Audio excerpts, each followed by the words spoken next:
Hello. Welcome to Black Metal and Brews, a program in which I am ill prepared as ever, and am simply trying to, get through the episode, as it were. It seems that I have poor signal and one viewer, and I imagine over the course of the next however long, I might lose both of those. So, thanks for being here with me. I haven't done one of these in a while, and I'm not sure how it works anymore.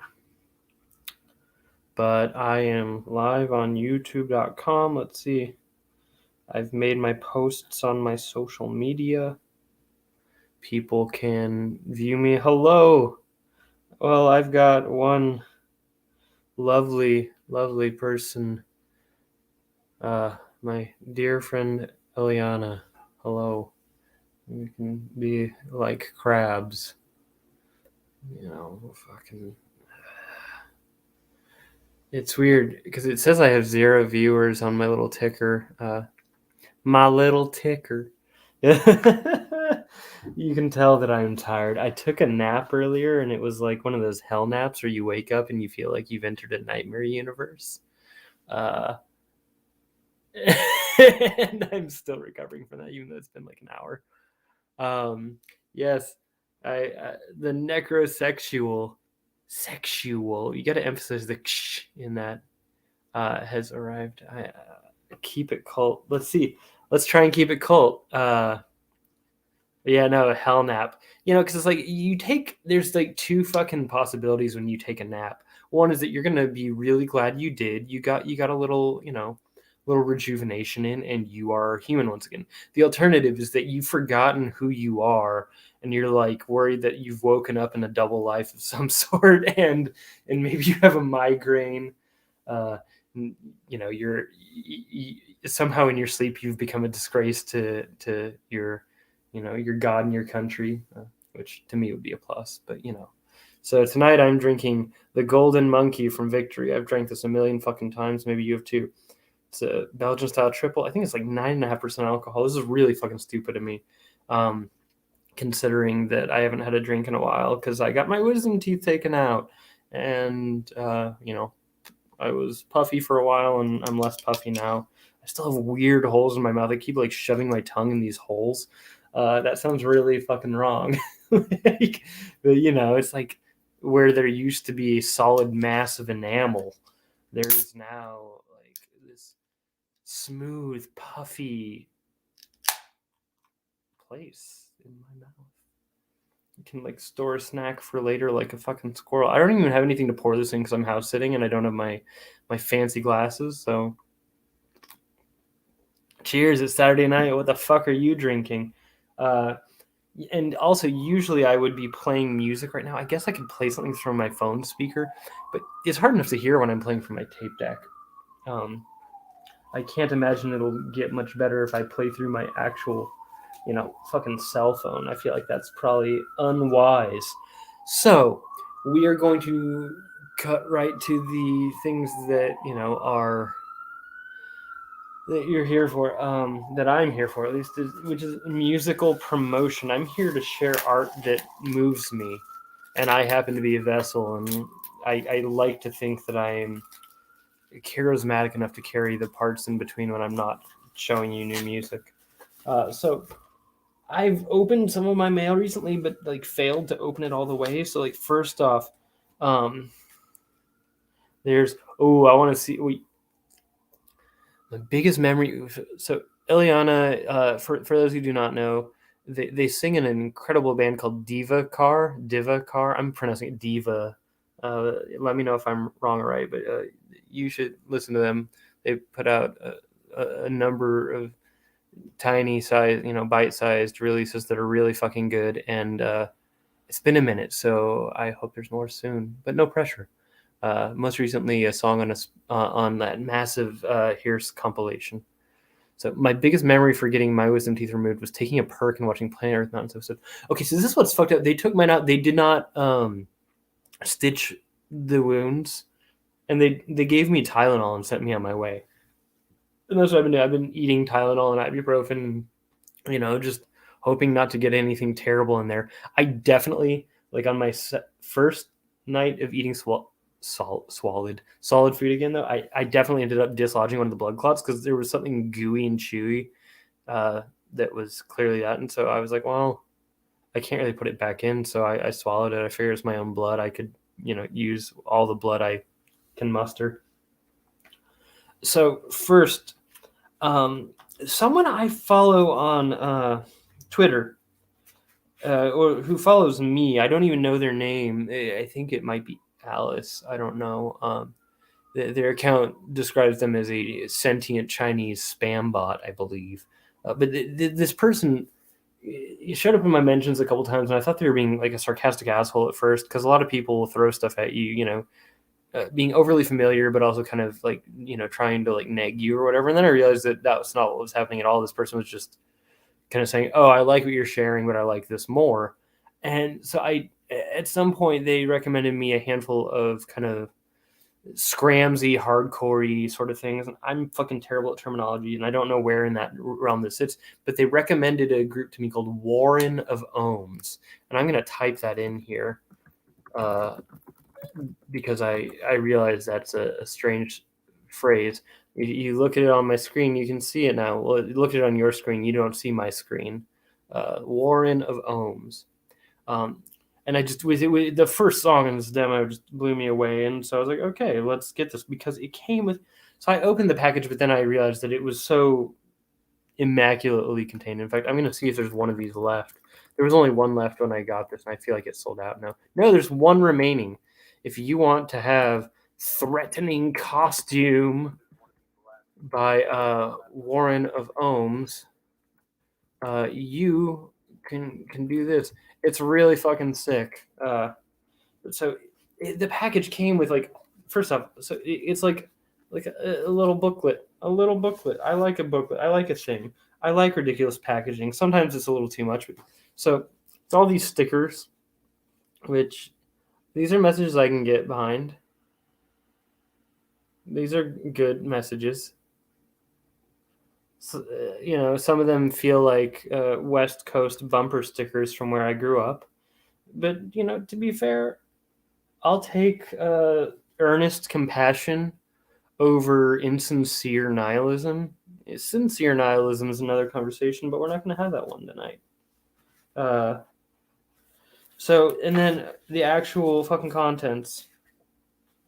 It comes wrapped in a letter with a guitar pick, which is good because I need a fucking guitar pick. It's and mind you, I ordered from this band. It's not like this. It's a one-man band. It's not somebody who I know. This is not like my friend. They sent me a letter just because I'm assuming what they did for every single person that ordered this. Dear Ben, thank you so much for the support. It means the world to me that there are people out there willing to support something as niche, I never know how to pronounce that word, as a one-man scrams band. Everything you see here was a DIY effort. Some things may be a little rough around the edges. If anything is simply not up to par, feel free to reach out and I'll do everything in my power to make it right. If you don't already follow me on Instagram at Ohm Collective, where you can find tons of behind-the-scenes footage of the recording of this album, memes, trivia, and a whole bunch of insanity in my archive stories. So, it's like a self, promotion, but in a way that is actually human. Obviously, I don't mind you promoting yourself to me if I made the choice to engage with your art. Then there's a zine, a whole fucking zine from Trial and Error Collective. This is Music Blogs, Interviews, Zines podcast. And I don't know what this is, but it looks like it's reviews of things, some interviews with artists, an essay called Music is Not a Competition. There's a fucking crossword puzzle about music. I think that's really cool. Then there's two little letters, and this one says B, and I'm assuming that's for Ben. So I'm going to see what's inside it off camera, and then I'll decide if it's something I should be showing you. You know, if they've sent me a picture of their genitalia, that belongs to me, not to not to the internet. So I've been asked. I moved to a new place. This is the old place. I am house sitting. So I'm making sure that the plants are watered and the space is respected. Okay, so this package comes with a couple of buttons with the art, which is really cool. It's hard to show you properly. Some stickers. Look at that. The person's like headless like mannequin thing with plants growing out of it. I've got like a bunch of these. If you're local in New York and we meet up, I can give you a button or a sticker if you'd like. Or if you're not local and you want to, like, I don't know, buy some tapes for me or something. I don't have any that I'm thinking of selling, but maybe I will. Oh, beer. Oh, I've missed beer. And then I've got this other envelope. This is trick or treat, not for human consumption. Again, we're going to keep this off of the thing. If there's something illicit in here, we'll no, it's just more of these stickers. So I've definitely got enough Warren of Ohms stickers to go around. I may have to distribute them accordingly. And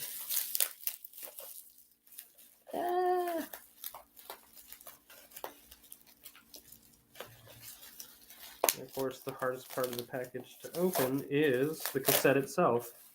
There we go. Oh, that's cool. Okay, look at the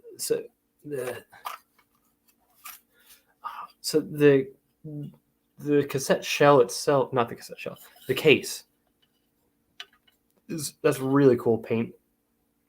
And as the artist said, this is all DIY, so I'm assuming he did it himself. Really cool. And he even made a note, like the A side is the one with the screws facing out.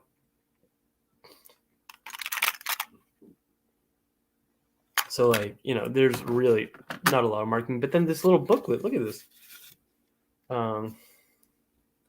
There's like the J card plus the look at it. Okay, I really like this album cover too. It's like a person hunched over with flowers growing out of them.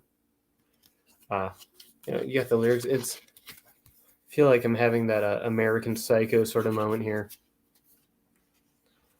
I'm gonna go to the ATM and feed it a stray cat. But no, it's very nice picture. Nice paper. It's nice quality paper. I got tape number 25 of 25. I didn't know that till this very moment because I was really afraid of disrupting the whole packaging for the sake of this video. I deny myself enjoyment for the sake of my audience. That's such a fucking preposterous, pretentious way of speaking. I hope you can tell that I'm being only slightly sincere when I say that. I mean, I definitely save things to share with you, but I don't view this as an audience. This is a handful of people I know and I like. Eliana, thanks for being here for a little bit. You got to learn about one tape, and other people got to learn about your band. I'm glad you're here. It's nice to see you. I hope to see you in the real world soon. Oh, boy. Okay. Next, this is just a quick one. I got a book. Book. Yep.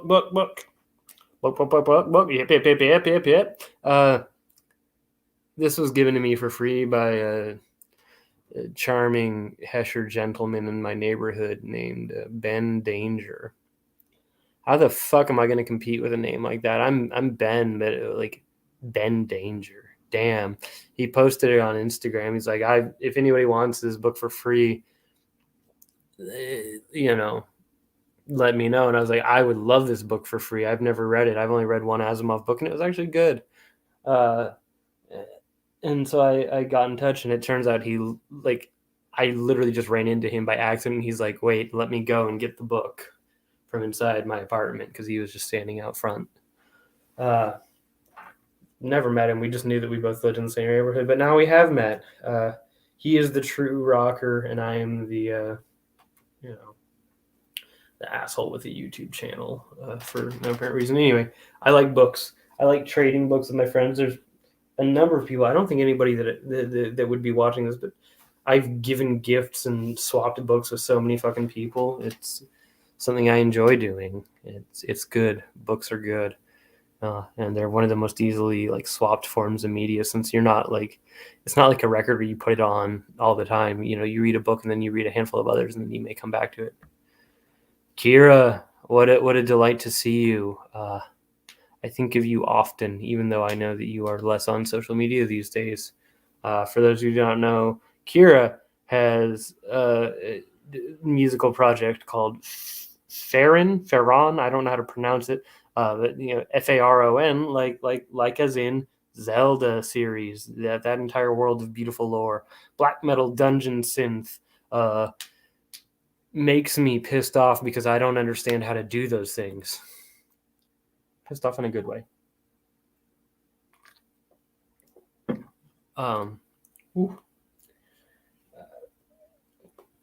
What's next? Let's see. So that was like a Scrams thing. Trying to look at these and portion it out by genre and community so that we're, I realize that this is still a black metal thing.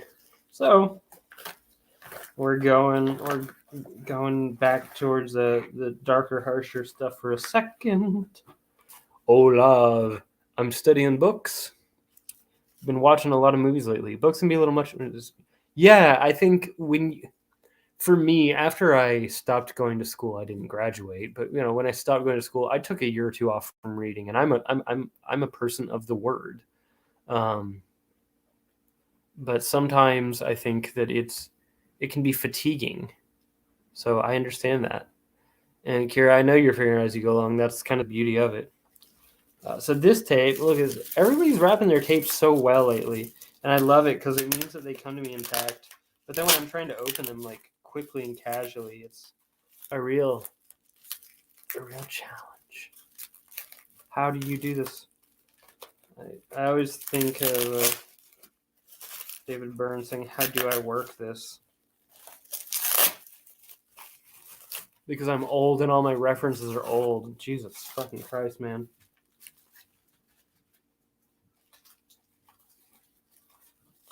Today is the 40th birthday of one of my favorite records.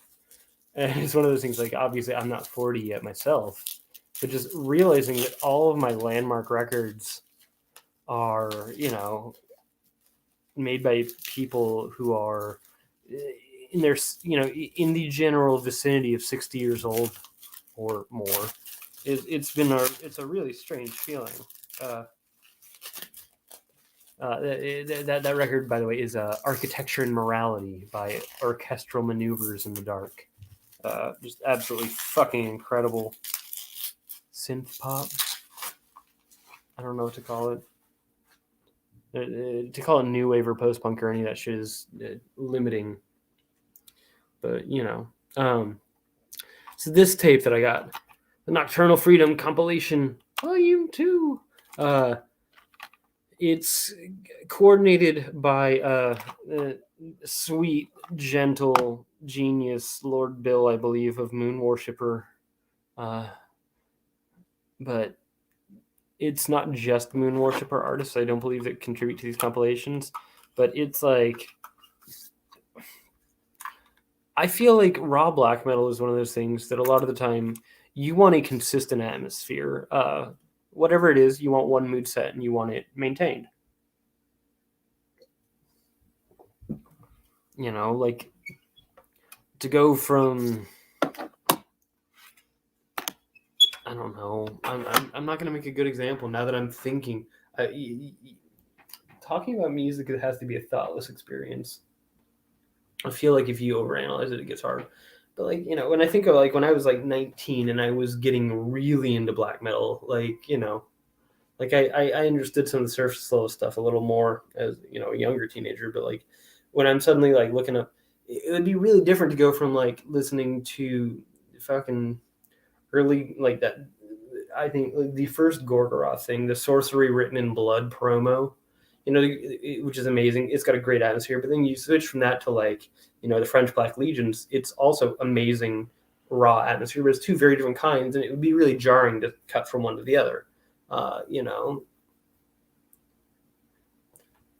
My point is, on a compilation, it would be really hard to maintain an atmosphere, and yet you've got 12 different artists on this. A little bit of dungeon synth, but primarily it's black metal, and it's just a really consistent atmosphere. You got some of my favorites in here. I like Roman Master's Dungeon Synth tape, the blue one, self-titled, the most. There's like 3 self-titled Roman Master releases. It's kind of a headache. But Roman Master is a black metal band on here is amazing. You've got Chalice of Vomit, amazing. Black Crud, Kruud, I don't know how to pronounce it, amazing. Fucking everything on this compilation is just really clever, really well made. And this is on Bandcamp. If you haven't got an interest in a cassette tape, you can listen to it digitally as well. Nocturnal Freedom, which always makes me think of when I was first getting into black metal, and that the famous Immortal video, and for I think Blashirk, and he uses noctambulant grimness, noctambulant meaning of course like night walking. So Nocturnal Freedom gives me that same sort of like black metal mischief in the dark. Supreme Necrotic Dakimakura. I'm sure I'm mispronouncing that. I was saying someone on Twitter had thrown that at me, and I really appreciated it, and so I got the tape because holy shit, I can't stop with that. It's fucking wonderful. Gosh, so much mail, so many things to show you. Let's see. So that was our little black metal compilation. Then I got one of these. Look at this. Look at all these great stickers. I wish more record labels sent me stuff like this. Skid Loader. I don't think I've ever got a Skid Loader sticker on a package before, but I would like another one. You did it. Yep. Okay. Oh, man. Yeah. It was Alice. No, I mentioned that if you're watching this later on a non-live form, I was like, someone who I initially couldn't tell, to be forthcoming. I was like, I thought this person might be showing up in my mentions to kind of neg my musical taste, and then I realized you were saying, no, I like what you're liking, but I like this even more, which is why I followed you back. You've given me a lot of great recommendations, and I really appreciate that. That's the thing. I feel like a lot of people who come to me know this already, but like, I don't think that I'm any sort of source or studied individual who knows everything. I just think it's really, really important to listen to what other people share with you, and eventually you'll find a lot of good stuff. And I think because of that, I'm a conduit for a lot of the great taste of a lot of other people I respect. It's definitely not a man. DN. Okay, so I know black metal is BM. DN. What is DN? Dungeon noise, or is that meant to be DM for death metal? I'm not trying to be combative in any way. I just want to make sure I'm getting it right. Thank you, Katie. So this package is from my beloved angels in Hausu Mountain, an experimental record label out of Chicago. You know what? I deserved this. D's nuts. I have not sampled such glory. And that is the joy of writing and talking about stuff. That's the thing. I like sharing stuff. I know that there's some people who are, I will say, I hate the term YouTuber. I'm a nerd that happens to use this as a form of communication, but I don't believe that I am the appeal at all in any way. I just like to share shit, and this is an easy way to do it. And yeah, Prolapse is a Housey Mountain artist, one of the finest. We got one more tape coming out this year to make for 8 hours of Prolapse in 2021. And you know what? I'm not surprised at all. I'm a fucking ding dong, and I try to be earnest and you know, nice. Do I try to be nice? I guess nice is one of the words. I don't know. I assume. Yeah, I mean, there have been times where people are definitely on here to troll me, and I can tell immediately that they're here to troll me, and I still try to give them the benefit of the doubt. Except for that guy who thought that I wouldn't know when he was trying to reference the founder of the American Nazi Party, and that guy got treated like shit because, you know, obviously there's a difference between making a lighthearted joke like that and, you know, trying to get me to discuss Nazi stuff because we don't fuck with that. So with Housey Mountain, they do a thing from time to time where they have an offer where you can just go to their website and say, send me 5 or 6 tapes, and you give them like $20 for it, or I don't remember how much, but not much. And they do some sorcery and give you a bunch of experimental tapes. And that's exactly what happened here. And because I've ordered from this label many times in the past, they sent me a message like, hey, do you remember what you've already got from us? And I said, no, but my worst case scenario is you send me something I already have and I give it to someone, that I know who will like it. And it looks like these are all new to me. So hell yeah. Got Lockbox, which I don't know. I could tell you a little about these things if I knew them, but I don't know them.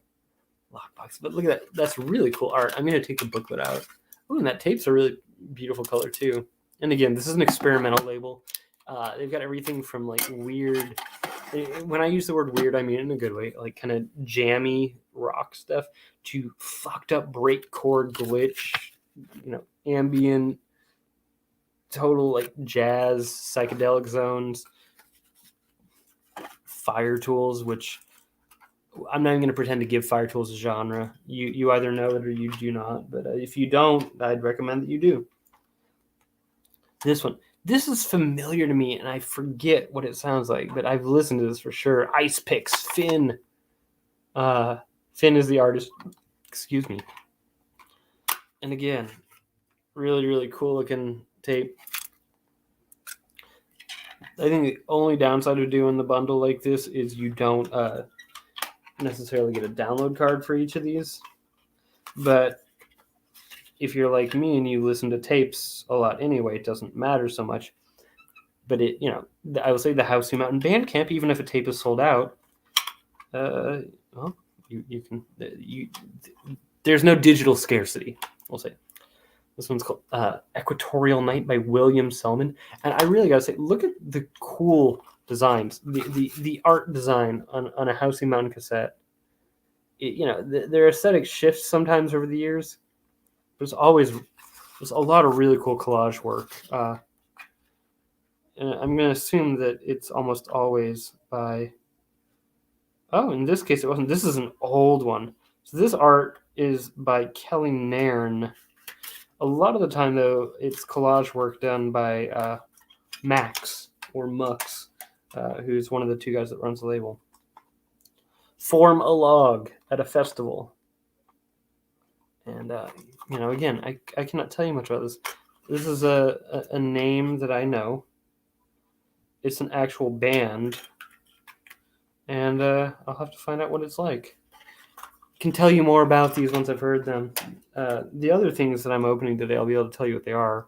This one is really unfamiliar to me. This is I like that they clearly dug back into their archives because like for the last couple of years I've got most every House of Mine release.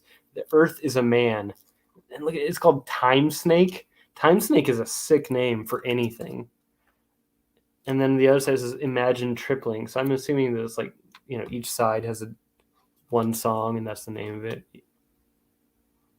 I'm here for that. Okay, and this is a band that has Doug and Max from Housey Mountain. You know, and they're both in that band Goodwill Smith. So, you know, cool shit. And then this one, fucking Long Distance Poison, who I've seen live. Long Distance Poison manifests in so many different ways. I'm not going to try and tell you what this will be. Long Distance Poison, when I saw it live, was kind of like very stark, minimalist. I wouldn't call it harsh noise, but it was like predatory synthesizer sound. It was cool as fuck. It was like a night that was just really weird in general. Like Wetware played a collaborative set with Genesis Peorage. That band Netherlands played. Time Ghost played. Like it was a crazy. Autonomy played. I can't believe I got to see all those artists. I forget the name of the club it was at, but somewhere not even that far from me, honestly. But yeah, very much a noisy, dark ambient sort of set. Whereas a lot of the night was busier. But that was the Long Distance Poison set was just kind of fucking creepy. So let's see what's next. Here, let's take a lookie. Take a lookie. Oh, here we go.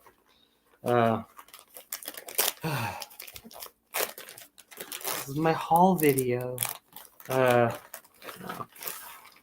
So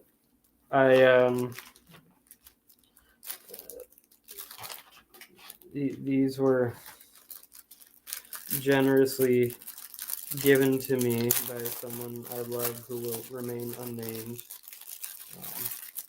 But sometimes during a pandemic you need more masks, and sometimes a mask that makes you look like the cover of Natasha from Pig Destroyer exists. So it kind of makes you look like the Joker, I think. I don't know if this is what the Joker looks like. I feel like it's what the Joker looks like.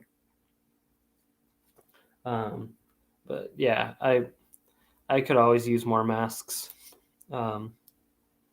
And this is a mask, so I'm going to wash it before I try and use it for anything serious. And then also, because somehow the same place that sells that mask had this, like, I'm sorry, how could I not have an AFI Art of Drowning shirt? I've been listening to AFI for 20 years, 20 years. I was 14. So now I finally have an Art of Drowning shirt. So that way, in case anybody ever thinks that I'm some sort of true metal warrior, I can wear my AFI shirt and nobody will believe that I'm a serious metal person. Thankfully, I love heavy metal more than like anything in the world, but there's nothing I ever enjoy. Well, that's not true. I greatly enjoy fucking with the sanctity of heavy metal. Oh, God. This beer tastes better when you pour it. Maybe I've lost my taste for alcohol. Here's another package I started to open and then resealed kind of once I realized I was going to be on YouTube soon. So there's a label that usually just does a lot of tapes that I like called Pacific Threnodies. And they put out this split LP from two bands I really like. And I've only listened to it once digitally because I really wanted to wait to get the thing in. And oh, that's beautiful. Yeah, I'm very excited to have this. So it's a split between Nemerensis and Monument. Monument is spelled with a V instead of a U because this is black metal. You know, that's what we fucking do. But look at that art. You can't see that art properly. I think this has to be silk screened art. Look at that. I'll move it through. Absolutely gorgeous. And it was released in collaboration with Expansion Abyss, I guess, which I've ordered from their distro before. It's been a long time, but I feel like they carry some good stuff. So yeah, that is just incredible sleeve there for that. But both of these are artists I got into pretty early into me getting really seriously back into like underground black metal around the time I started my blog in 2012. And it's just great. And this like professional photography clearly, because I don't, I'm surprised. Not that they can afford it or anything, but just with it was already enough, but they've gone all this way to do this. And the record is, I'm going to assume it looks like a record. I don't know if it's on colored vinyl or anything. I just ordered the record, back when this one's been sitting around a long time. Yeah, so it's a gray vinyl, Monument on one side, Nemerensis on the other. Each artist has one track. They're quite long tracks.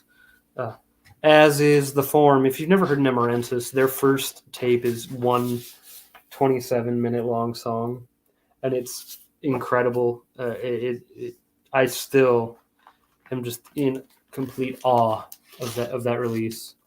I wrote about it, but I'm really embarrassed by how bad my writing was, because I want to say it was 9 years ago, maybe 8. But I mean, I was 25, 26, which is not that young, but it's I've given that I'm 34 now, I've changed a lot between those two ages. So it's we're not insulting 25 and 26-year-olds at all. We're acknowledging that I've grown so much. I don't know if I'd be proud of myself though. Yeah, I think a lot of times people just take like a washed out high contrast black and white image of a fucking tree or something, and that's fine, I guess, if you want to. But I do think that there's something to be said for a complete package. I think it's important and interesting to make your art as immersive an experience as you can. You don't have to, but you could. It's a thing you could do. It might be nice. Let's see. We're getting to that point where I'm not actually sure what everything is now. Oh yeah, I know what this is. This has so much fucking tape on it. I'm gonna get scissors. I'll be right back. I should have thought this through.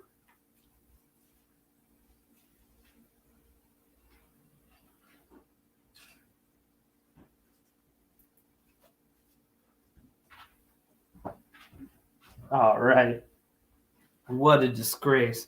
I can't believe that I was so unprofessional on my highly anticipated return to live streaming on YouTube. So this was a record I thought was long sold out. And maybe it was, and it's unsold out now. I don't know how that works. I also didn't know that more than one label was responsible for releasing it, and the North American label behind it went away a long time ago. So I didn't think that I would ever have this, and then maybe 4 months ago, I don't know, over the summer, it's been a while because there is still a pandemic. Shipping things is weird, and this came from Europe. I ordered this a while ago, and it showed up recently, and I'm excited because this is one of those bands that I love, and some people don't love it, but I sure do, because I I don't care if things are true or false. If it exists, it can't be that false. Again, I don't believe that heavy metal's threatened by people changing it or doing it differently. If you don't like something, just don't follow it. So this, to me, is one of the most stunning, wonderful pieces of grind music in my lifetime. And there's a lot of people that think it's complete false bullshit. I think Gridlink is just a fucking genius band. And this record, Longina, is just perfect. It's emotionally gripping. It's lightning fast, yet also utterly gorgeous. The lyrics are like an open wound a lot of the time. I just think it's fucking wonderful. Yeah. See, well, thankfully, Alice, you're with me. Yeah, it's a fucking incredible record. It's one of my favorites. I also really, John Chang's voice is ridiculous to me. The shrill, forceful way he delivers a line is just, killer. And it's a record, just black vinyl, and we're not worried about anything other than just having the music. But I'm so happy to have this, and I'm very excited. There's another new John Chang project. What was the one he had? Is No One Knows What the Dead Think, which I quite enjoyed. I still there's a part of me that of course dreams of more Gridlink or more Hayaino Daisuke. I'm always afraid of trying to say that band's name because I don't know how to say it properly. Obviously, I'm a white American and I never learned Japanese. Especially now, one of my friends who sometimes lurks here speaks Japanese, and I'm always afraid of saying something in that language and doing it wrong and having her think, God, why is Ben such an idiot for not speaking a language that Ben doesn't speak? I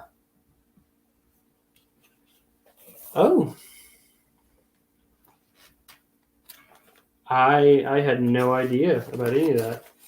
I saw like a nostalgia picture of Discordance Axis not long ago on somebody's social media, but to be fair, I don't pay a lot of attention. I feel like John Chang's one of those people that if I knew much more about him and his life, I might be frustrated. I know he really likes military history, and that's all I know. But that's a red flag to me. I'm like, I don't think he's like a bad guy. Obviously, I'm fucking obsessed with a lot of his work, but I'm like, I'll keep myself unaware of you and your love of guns and what they do.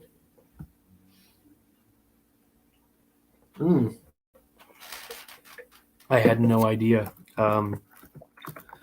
Yeah, that definitely. I'm like looking this up. Of course, now I'm like, what? I shouldn't be looking this up. But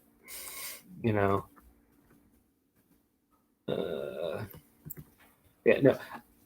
I figured that's what you meant. You meant, I'm John Chang. I am the People's Republic of China. No, but that dude, yeah. I mean, I don't expect everybody to fall in my exact worldview. Just don't be an absolute fucking nightmare of a person and we're good. So I got a few more things to unlock, as it were. So I recently, there is a phrase that if you are in a mutual follow with the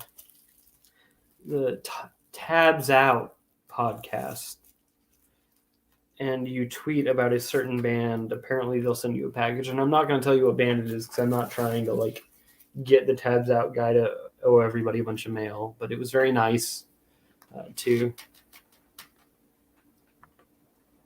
Yeah, and that's the thing. Like, I don't think that being somebody, even if you're like a total military fetishist, I don't. That doesn't come close to being like a misogynist or a bigot or any of that. I've known enough dudes that are really into like that military LARP shit who it's like the tip of the iceberg they're willing to let you see. I don't think that's John Chang, to be clear. I'm just like, okay. I also have no interest in war. In fact, I have a direct interest in war ceasing to be a thing. But I know that we have to be aware of the history of it and the way that functions in order to avoid it moving forward. Also, I can't do shit to prevent a war. Me personally, I have no capacity. But anyway, I tweeted about some band that is not one of these that I'm going to show you, and the dude from Tabs Out was like, "I'm going to slide into those DMs and ask you about music." And so now I have, and he told me he'd send me like one thing, and now I have 4 things from a bunch of bands, and I don't know what they are, to be fair. So I got this picture disc 7-inch. Don't know what these are. I have no idea what they are, but it looks cool. This side is air conditioning, and the other side is Sharon, Queen of the Pie in the Face. No idea what they are, but I'll find out. I'll let you know about it. I'll tell you. I mean, I didn't spend money to get that, so it's not like a situation where I need my money back. This was a generous gift. Thank you. Tabs Out. This is a really cool CD. The packaging on this is really neat. A little. Can do a little ASMR video here with the CD. Don't worry, I'm not gonna do that. I know that actually really creeps some people out. Again, I don't know either of these groups. The Sea Like Lead or the Sea Like Lead and Belagost, and it says this record must be played at maximum volume. And so this opens like that, like it's like a little insert, and then you slide the CD out, and then there's like all this information on who these groups are, and look at me mishandling a gift, and what they do.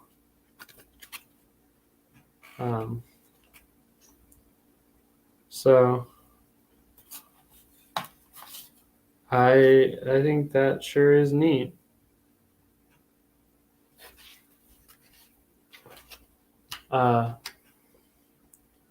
Yes, it's a split between 2 groups that I've heard of the Sea Like Lead.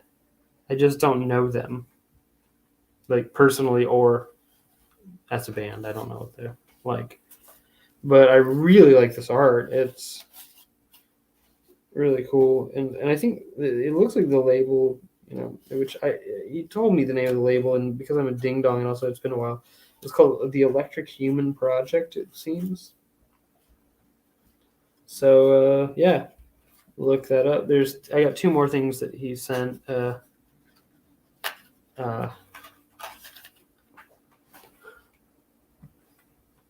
Which Batushka is headlining Olav? I mean, I'm sure it's like the original one, but and yeah, that's the thing.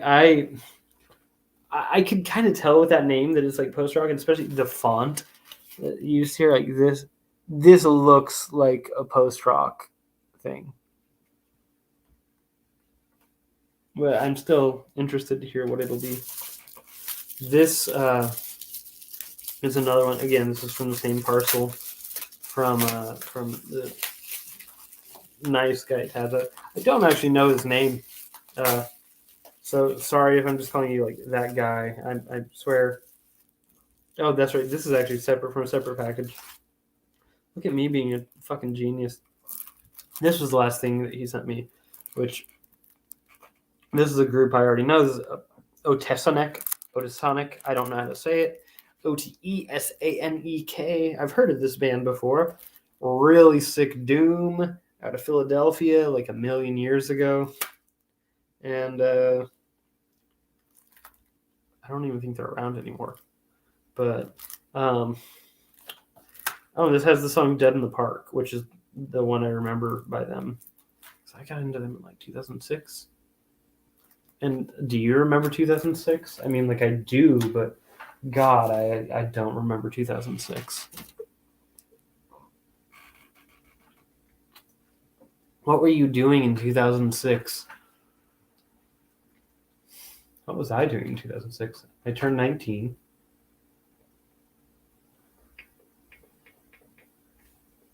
What did I do? I worked at a record store. I think I just survived 2006. I saw Guar. Fuck. Yeah, I don't know. Yeah, I think when I was 19, I was very, very young. You were probably very, very young.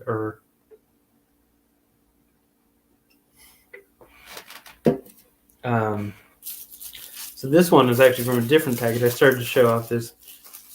This one I got from the band Health because they put out this split 7-inch was not supposed to collab with 9 Inch Nails, and I just thought it was so nice. Again, I've had this sitting in my room for a long time. I was just like, I know I'm gonna go on YouTube one day. One day I'll do that. And since there's only one song on this, it's got like the etched B side, which just kind of looks scratchy, foggy, mystical. But I think this song was really, really good. I've been enjoying Health since maybe 2008 or 9. 2008. And 9 Inch Nails since literally the day Pretty Hate Machine came out. Because my mother is a huge 9 Inch Nails fan. And so my toddler ass was listening to 9 Inch Nails. I've loved them since Pretty Hate Machine. Hey, being 5 is a big year. I probably remember more about being 5 than I do about being 19, to be honest. All right. Yeah. I feel like it's weird to me. I feel like 2006, obviously, yeah, you're in the thick of the Iraq War. But like I was, as a teenager, I feel like bands were talking about Middle East interference before Bush even got into office, because that was ongoing, since before I was born, but especially post Desert Storm, I feel like, especially just like shit. That's just ongoing. Today, it's ongoing.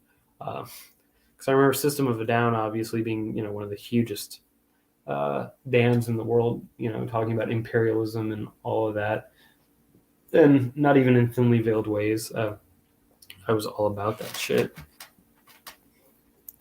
And I think it's crazy. I really like Health, and but it's weird. I didn't pay as much attention to them for a few years. Not out of any sort of lack of interest, but just because I was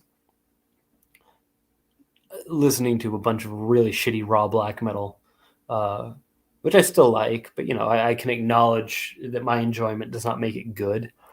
And then when I check back in with them, they've suddenly gone from being an act that kind of feels like this kind of cult weird thing that somebody, some guy that played bass in one of my bands showed them to me, when I was like 21. And then suddenly, I check back in a number of years later, and they rightly so, have gotten quite a bit of attention. And now they're collaborating with Nine Inch Nails and Full of a Hell and fucking Perturbator and Poppy, and it all makes sense, and it's all really enjoyable, I think. Also, me getting into Poppy this year has been the single most confusing thing for me. Not because Poppy specifically, but just a pop artist that has fans like she has. Like the fan base, actually, like I'm really bothered by the way fans are of any artist. I used to be in a fan group like on Facebook for the band Coil, and I left it because Coil fans were fucking obsessive and creepy. But when you get a pop artist, who's a young woman, like Poppy's, I'm gonna assume 7 or 8 years younger than me. She's a young woman. She's in her 20s. The way fans are with a pretty young person is even more terrifying than with a weird cult act of old dudes. I guess that's probably obvious, but it's my first time sharing something with people like that. And it's weird being like excited about new material from this artist while also being like, oh, dude, I don't want to be associated with anybody that's enjoying this. This is fucking terrifying to me. Yeah, I don't blame you. I was shocked that I got into it too. The new record doesn't really have as much of the heavy stuff, and I actually like it more. It kind of just sounds more like 4AD bands, and I mean like literally, like not just any one of them, but like there's parts that remind me of Lush. There's parts that remind me of the Pixies. There's parts that remind me of Slowdive, and against my better judgment, I can't help but enjoy that. And I do think it's cool that she, did her like Amoeba What's in My Bag video and was like, yeah, I'm listening to Boris. I'm listening to Kraft. I'm listening to Sun.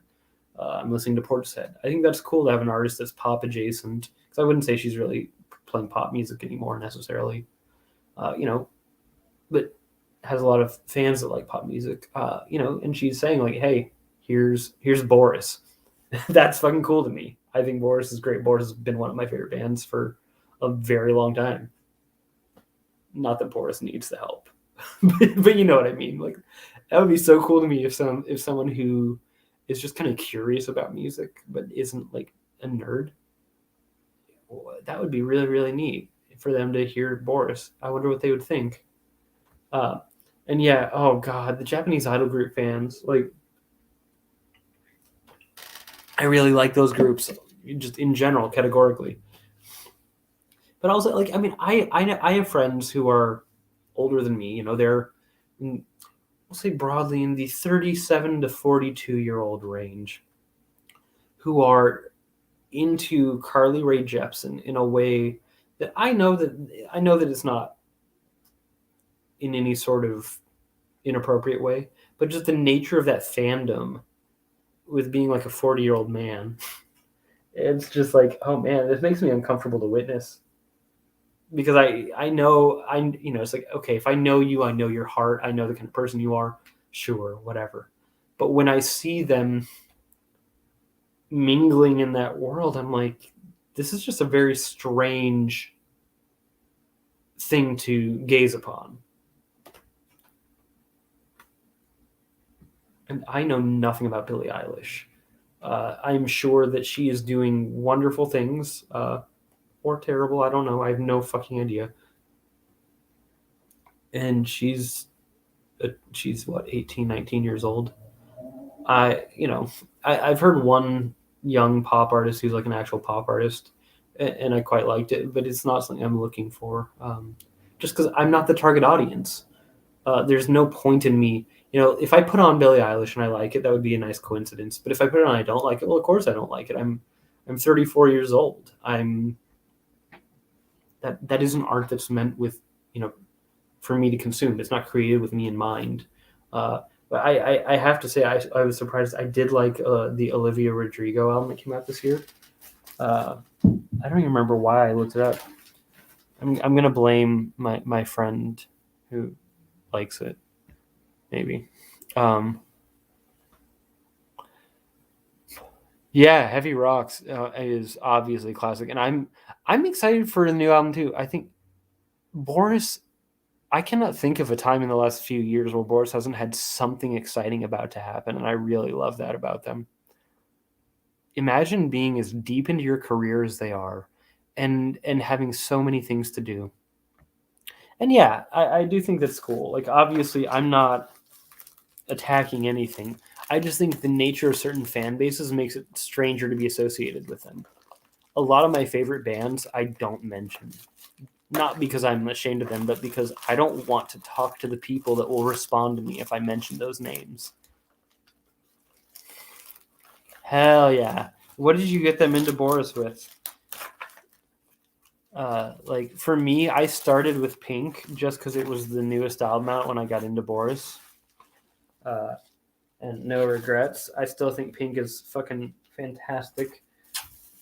So here we go. This is a package that came from Night Rhythms Recording. You know, this is the rhythm of the night rhythms. First up, and I have not heard either of these, but I know what this one is. This is Black Candle Wax. After a couple of demos, finally a full length. This one is called Bog Oak Haunting. Now, the earlier Black Candle Wax shit I heard was kind of like loosely spaghetti western inspired, black metal. And there's a couple certain bands that have been called country black metal, and maybe they are, maybe they aren't. I don't know. I haven't heard them. You probably know who they are. You don't need to name them, because some of them have signed to record labels whose founders I would have a fist fight with if I could. Well, I mean, I would not choose to, but like if I were to see that man, I would have no choice but to make him feel aggressively unwelcome. So I have not heard other cowboy ass black metal bands, and maybe they're great. They're probably great, but Black Candle Wax is great for sure. I know because I've got a couple of their other tapes. And hell yeah, Kuma no Uda is great. Pink and Heavy Rocks maybe is great. Flood, because he likes shoegaze, is great. Dude, fucking make him listen to Attention, please. I'm not trolling. I think that album is great, and I think it is underappreciated because people are too fucking self-serious. Make them listen to Attention, please. And then this one, I don't even know what this is. It just looked cool. It's called Oozing Tunnel. It's like your new pickup line. If you get this, if it's still in stock, you can be like, "Hey, beautiful, you want to talk about Oozing Tunnel?" And then you can talk about Oozing Tunnel. Come see my Oozing Tunnel. I feel vile even saying these phrases. I hope you know I am so averse to speaking that way, but it also, I mean, it speaks for itself. And look at that cute little baby on the fucking tape. Look at it. It's like, hey guys, I'm just slithering around the Oozing Tunnel tape. Yeah, new album is also great. I mean, for that matter, I do not. I would. It would take effort for me to find and choose a Boris release that I do not enjoy. There are some that I will say I would not be as inclined to show to somebody that does not know them yet. But I don't think that there's a, I don't think that there's a Boris album that I don't enjoy. I just received a text message. Sorry.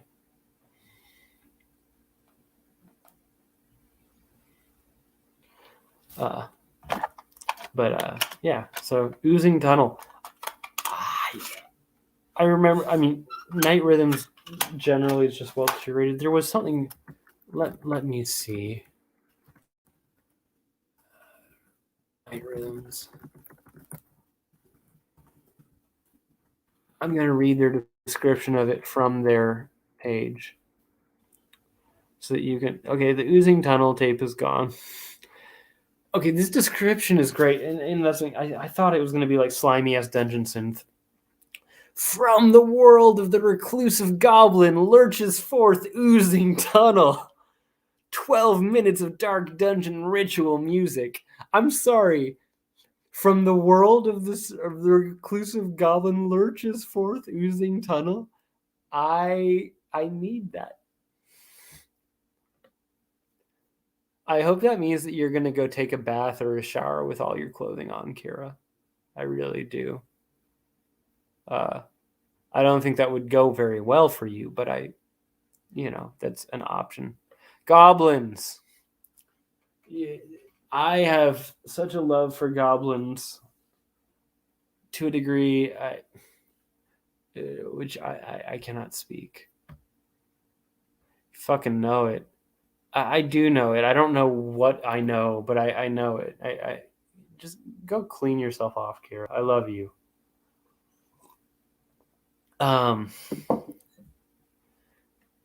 Boris Oozing Tunnel. No, Oozing Tunnel and Boris are two very separate things. Oozing Tunnel is this dungeon synth tape I got. Boris is a Japanese rock group, and by rock I mean they are a rock group. They're also a heavy metal group. They're also a drone music group. They're also, I don't know, whatever they feel like being today. Olav, if you have not heard Boris before, I'm actually rejoining Spotify soon. I will see if I can make you a brief playlist introducing you to Boris. But they've been a band for so fucking long and done so many things within that time that it's hard to say. Yeah, that's the thing. Boris is like, what if a group of Japanese oddballs did whatever the fuck they wanted and just kept doing whatever the fuck they wanted and actually had a career somehow doing that. They are like living the dream. I would not. I like baby metal too. To be fair, I would not liken Boris to baby metal. Boris is a guitar band, but again, I'm talking from every angle. To be fair, their new thing, their new outfits, they tease, some visual K atmosphere, but they're not an idol group. Boris is more. I could describe a single song by Boris to you, but it would only tell you about that one song. They've been like every kind of rock group imaginable in the last 30-ish years. They're just a delight. They've collaborated with so many different people, and even the things they've done on their own have been wonderful. I saw them live once, and they played a set that was just fucking pure noise. And they had Stephen O'Malley from the band Sun with them for it. And it was like an hour of just fucking oppressive, crushing. Everything is huge. And, just in a humbling, terrifying way. We love Boris. But seriously, yeah. Boris dresses like guitar wizards. And yes, Boris end on collab. Oh my gosh.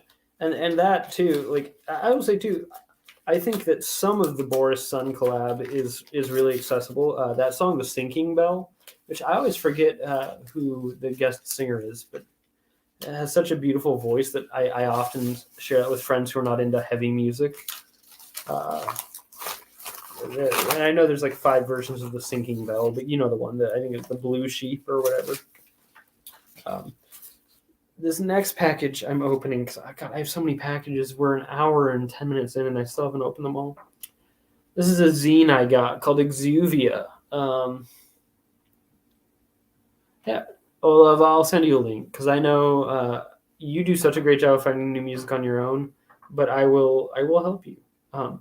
So this zine I got it contains interviews with one of my favorite bands of the modern age. I think does it contain an interview? I think it's supposed to. Uh, yeah, it does.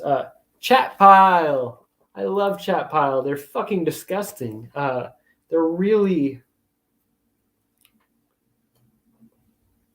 I don't know how to explain them, but you've probably all heard chat pile already. They're a big name act.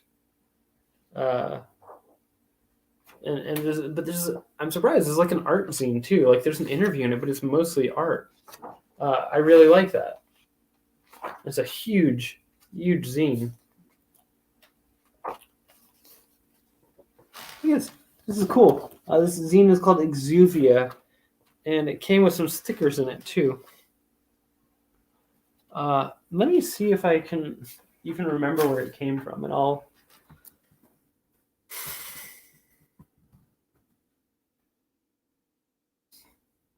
Spiritual Euthanasia Club is the. Here we go. So I'm gonna throw this. It's literally $3 for this zine. I'm putting it in here. You can look. There's the link, or wherever it's showing up on your screen. I don't know. I have no idea. I can't see.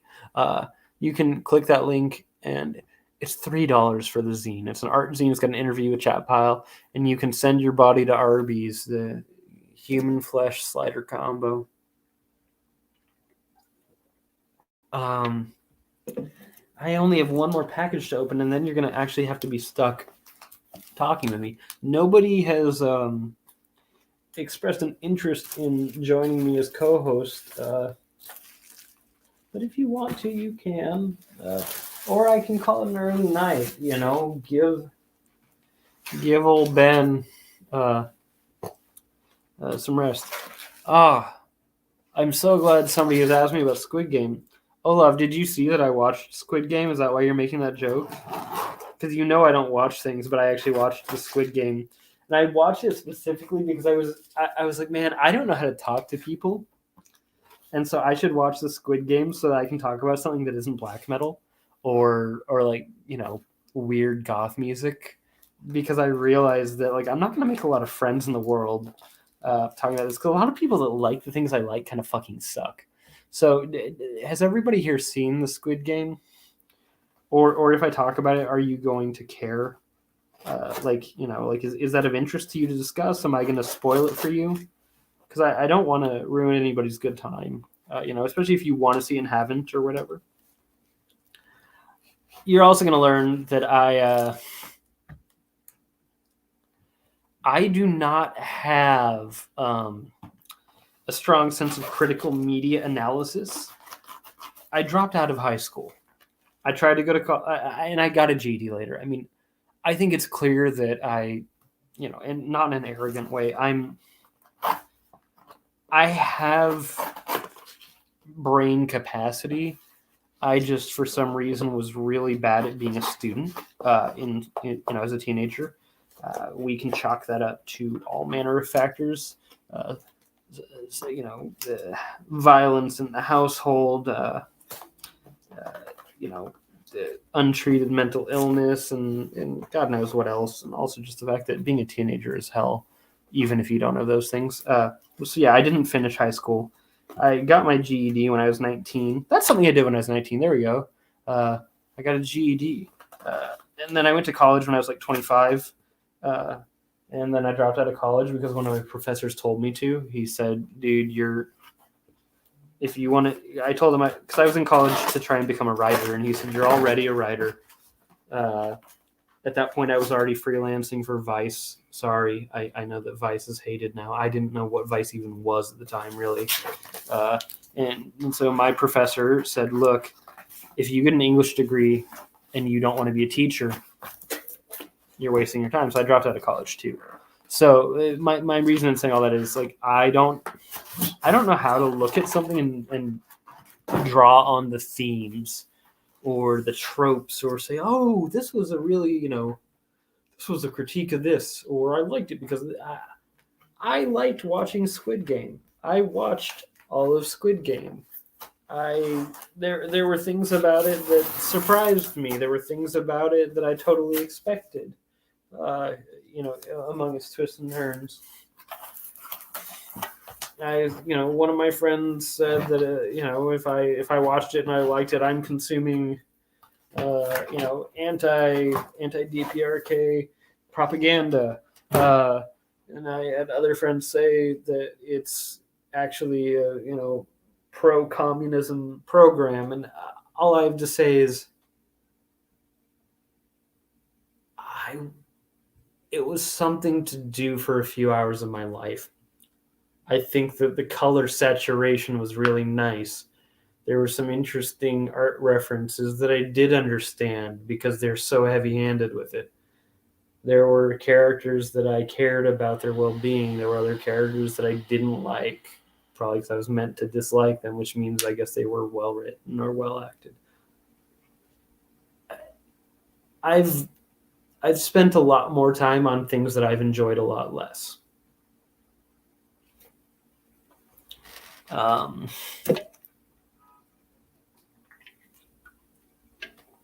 But yeah, I don't know. I mean, to be fair, these are people who are they're analytical. They may be right. I don't know. I'm obviously very, very far left wing. I'm not, I'm not going to tell you which fucking funnel to place yourself into, because I think that we're too early on in the game to start nitpicking between anarchy and socialism and communism and all the different branches therein. We're still got capitalism on our fucking throat. I'll work with anybody to do whatever, because all I do is, and it's been a while because my health's been so poor, I do mutual aid shit where we go out and we fucking feed our neighbors. We get food and we give it out for free. And we're not means testing that shit because that's silly. If you come and you want a bag of groceries, you come and you get a fucking bag of groceries. I don't have to know what you're voting for or if you think that voting is a sham or any of that. To me, that's compassion. I don't know. There are people whose entire lives are about analysis, and obviously I support and love them dearly.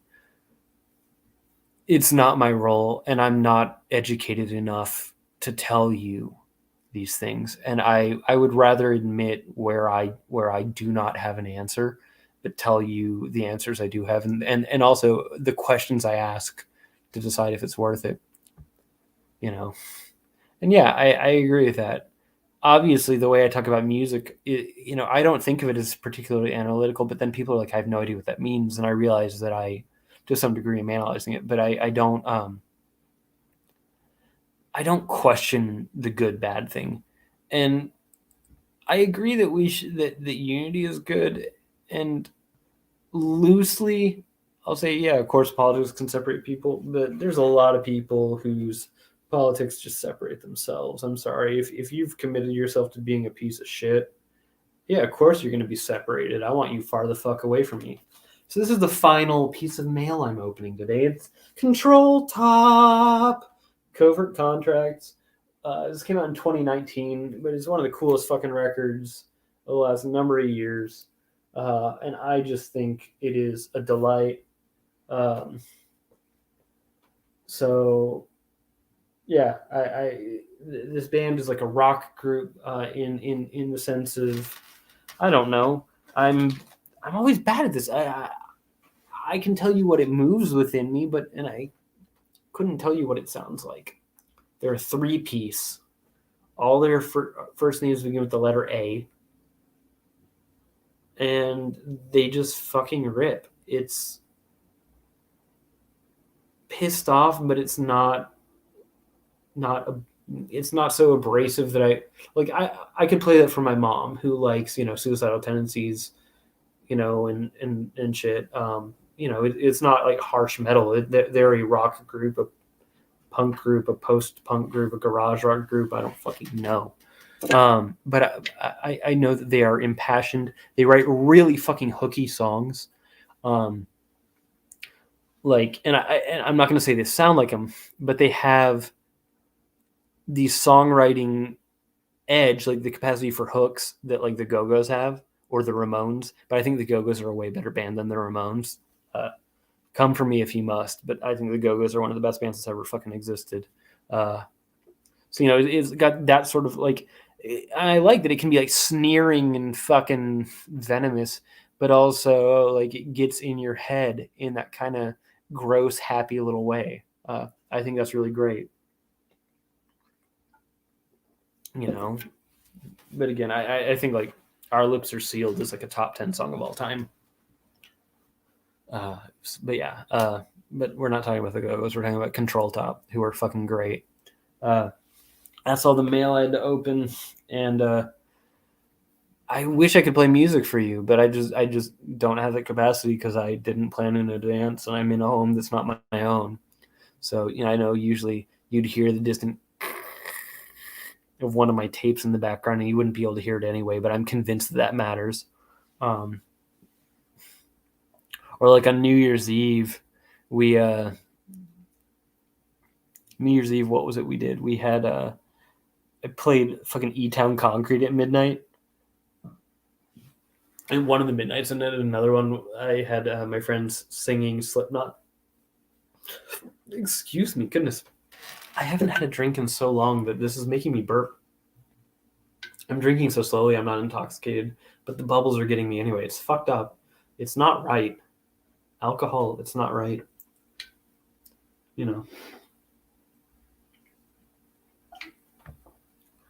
Yeah, no, put them on your Bandcamp wish list. I think they're great. You might like them too. And if you don't, it won't hurt my feelings. But I think they're a really interesting band. They're a really good band. I found them because earlier in the pandemic, like a year and a half ago ish, Spin Magazine put out a list of like the 50 best bands in rock right now. And I decided to review every single one of them, basically to pick apart the list while also getting a feel for what the fuck is happening. Because I realized that I tend to have my head a little lower. I'm not listening to bands that a publication like Spin Magazine is covering. And Control Top was one of the few bands on that list that I heard, and I thought, oh, fuck, this is really good. Like, I'm really into this. But they also had Couch Slut and Primitive Man. Did they have Couch Slut, or did I just get excited? Yeah, no, they had Couch Slut. And damn right they should. Couch Slut fucking rules. But I'm biased because Megan is my friend and lives here in New York, and we've like she, like the full disclaimer, because I don't think it's cool to pretend that you don't have bias. Like when I was in my last band, like Megan worked a door for one of our shows. Like that is the kind of friend we are. She's somebody I care about and who shows up for me. I try to show up for her, but as a chronically ill person, it's a little harder to return that favor. I'm a piece of shit. No, but yeah, Couch Slut rules. You should drink your wine, oh love. And isn't it? What time is it in Norway, dude? Is it like 1 a.m? I know it's Saturday, so it doesn't matter. But like, you're up awfully late all the time. It's an honor that you're here with me. But God, dude, I would say, don't you have anything better to do? But I sure don't. This is what I do. I'm sitting here like fluffing my hair. Like, it's so weird because I'm just doing it because it feels a certain way, but I realize I'm on camera and it looks so different. That fucking sucks. I hope that you are safe. But I know that safe is so relative and weird, and it's such a strange time right now. because obviously certain functions of life are resuming. But I think maybe a little too quickly for my liking. I don't know. It's hard to say. 1:30. Yeah, that makes sense. Well, thanks for being here. I have, friends in my time zone who are not here. A lot of them. And honestly, I don't blame them because it's fucking 8:30 on a Saturday. They're probably having a life or whatever the fuck. God. But I'm glad I don't have a life. I wouldn't want to be clear. Not really. And hell yeah. No, that's the thing. If you've got the shots and stuff, it's all good. But also, take care of yourself. Surprises can happen. As I found out watching a lot of my friends who are double shotted still get it. Never in a grotesque way, but I'd rather not find out. I've got 3 shots because I'm chronically ill. And they're like, dude, you're feeble. Let's give you extra.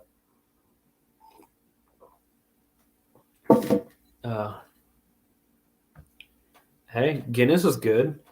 I don't know if Guinness after wine would taste good. Is it red wine or white, dude? Like, if it's red, I can see him having that same sort of density, but I don't know. I don't like drinking alone that much. That's why I in order to be allowed to have alcohol, I have to come on here and talk to the computer. Like it's, like it's my friend, like we're in a bar together. Now, I was looking forward. I kind of had a feeling, or I had been thinking that my friend Chris was going to come in because he used to come in and shotgun a fucking White Claw all the time. But yeah, I forgot that I have all these banners and shit that I can display, so I can look like pathetic and desperate like this. I don't even remember why I wrote "Be my friend, please." I'm that's definitely something I wrote like a year and a half ago, and just kept as a button that I can access when I see fit. Okay, and yeah, if you have red wine, I can see that segueing into Guinness. But God, that's heavy. That is so heavy, dude. I hope that it treats you well.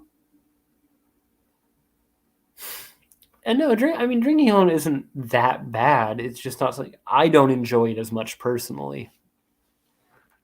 But I've been legally able to drink for 13 years, and I've had my share of drinking with friends, and I just like doing that more. Oh God. I remember,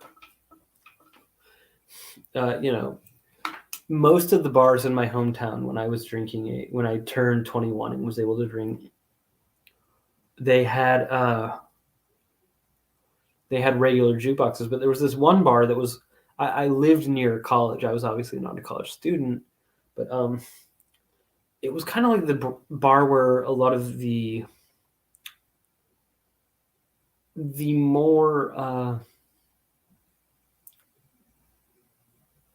frat type people would go, just regular young people. I'm not going to say in a disparaging way, just like the sort of place where someone like me sticks out.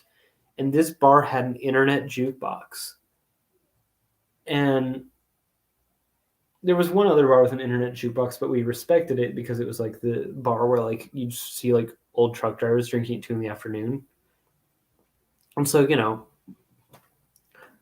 50-plus-year-old alcoholics and young punks and metalheads, we're not the same kind of people, but we respect one another. We're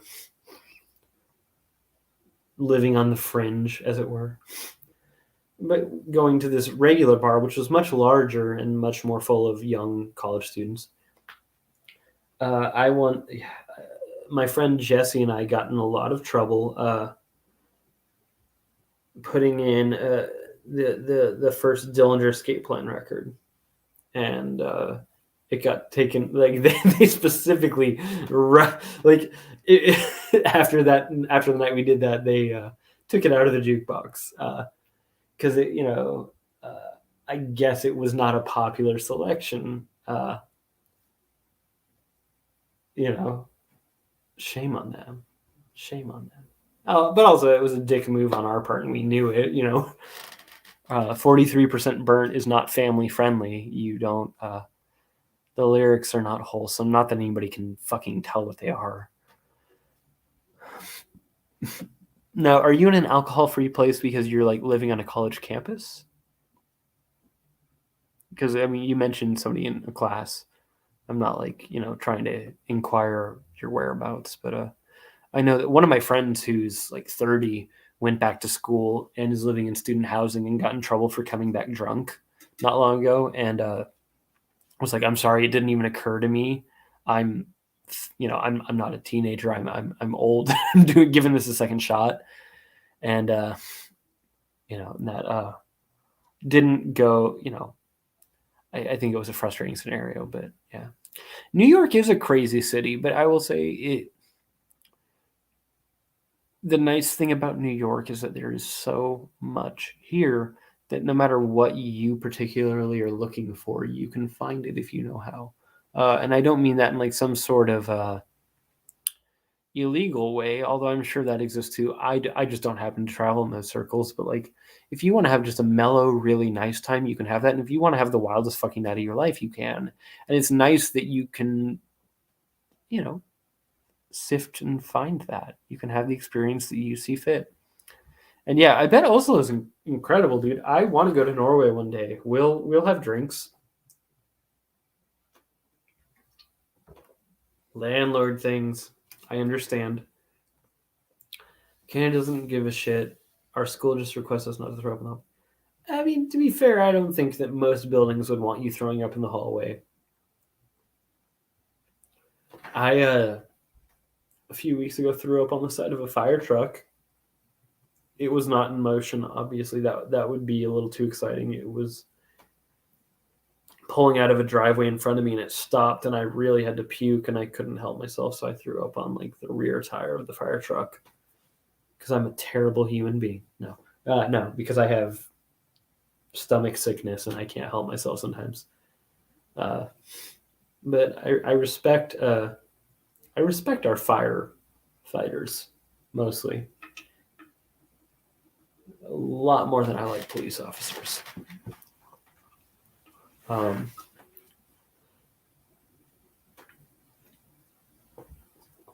Oh, dude, I wouldn't come to live with you. That would be weird. That would be, an overstepping of the boundaries, as it were. But we'll have a good time because I'll come visit. We'll do cool shit.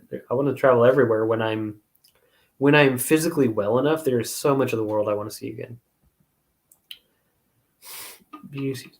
Yeah. Okay. Beijing. I've been to Beijing, but I was a fucking child and I didn't get to appreciate it the way I would have liked to.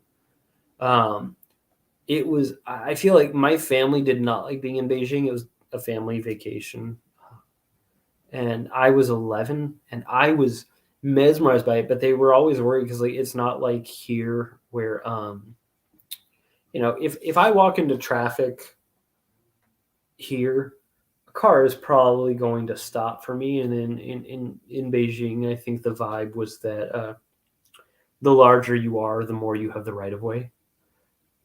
And I was 11 and I wasn't from a city. I was from a small town in California. I didn't understand it at all. So I was just like, oh, I'm going to walk. And it was like, no, you're going to get run over, kid. I would love to go back to China, though.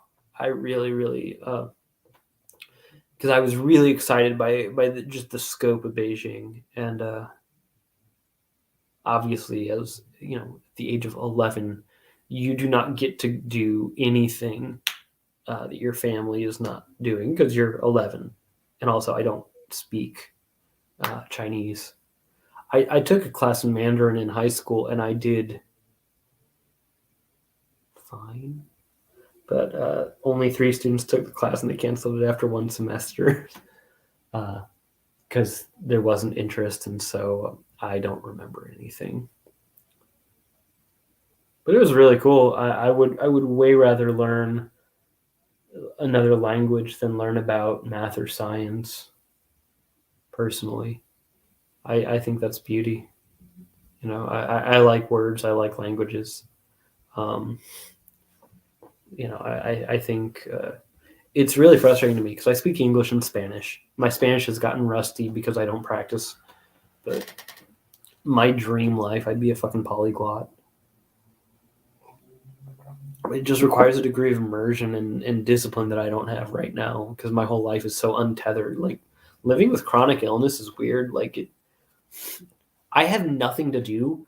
In theory, I could do or go anywhere, mentally. I can't go anywhere because I'm sick and it's hard to leave the house half the time. But then just I realize I'm so exhausted. Like even doing this is really hard for me, and not like it's hard to talk, but to pull myself together to know that I have to be in front of a thing and talking and not like getting up to use the restroom or getting up to do whatever or just being anxious about the whole fucking thing. It takes a lot to bring myself to do this. And I'm just bullshitting. I obviously don't come into this with a plan. But one day I'm going to learn another language or two. I would, yeah. There we go. I'm going to live in a hotel in Oslo. And the city, I'm assuming that means Beijing. And yeah, I do not have an educated take on the politics of China because I live where I live.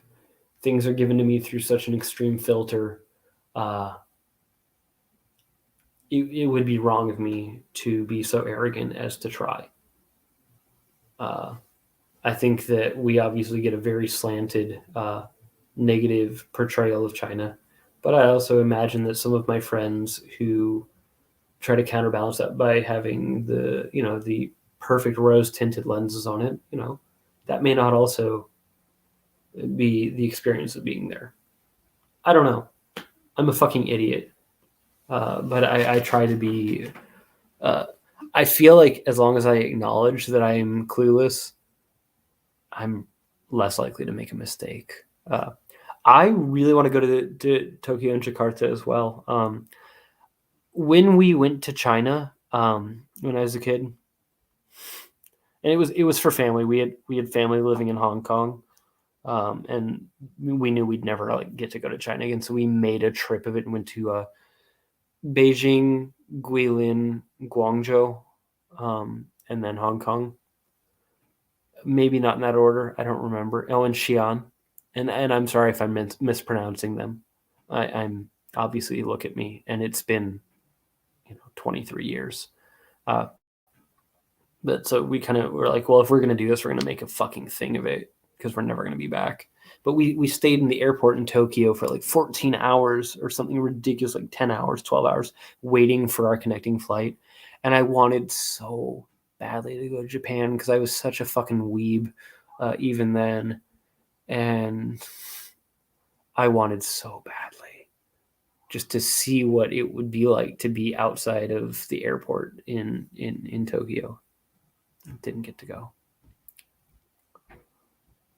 And yeah, I don't know who that is. I feel like I should. Like I recognize that name, and I'm not sure how or why. Yeah, illness is the body, or tied to illness is in the mind, and that's true. I know that like there is like the whole gut brain thing, and like I have a gut disease, so I know that.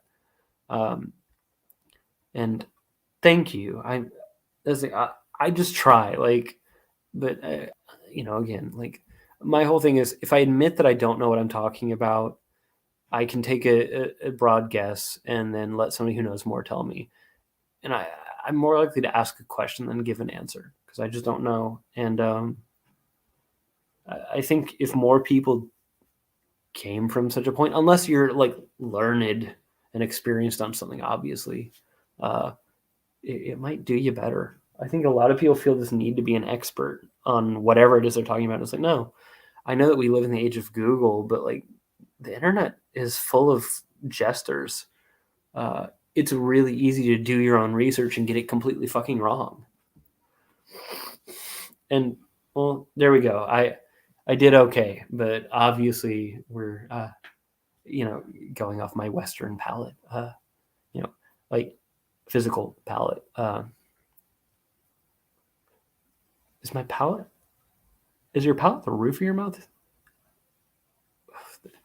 We're getting really philosophical here after less than one beer.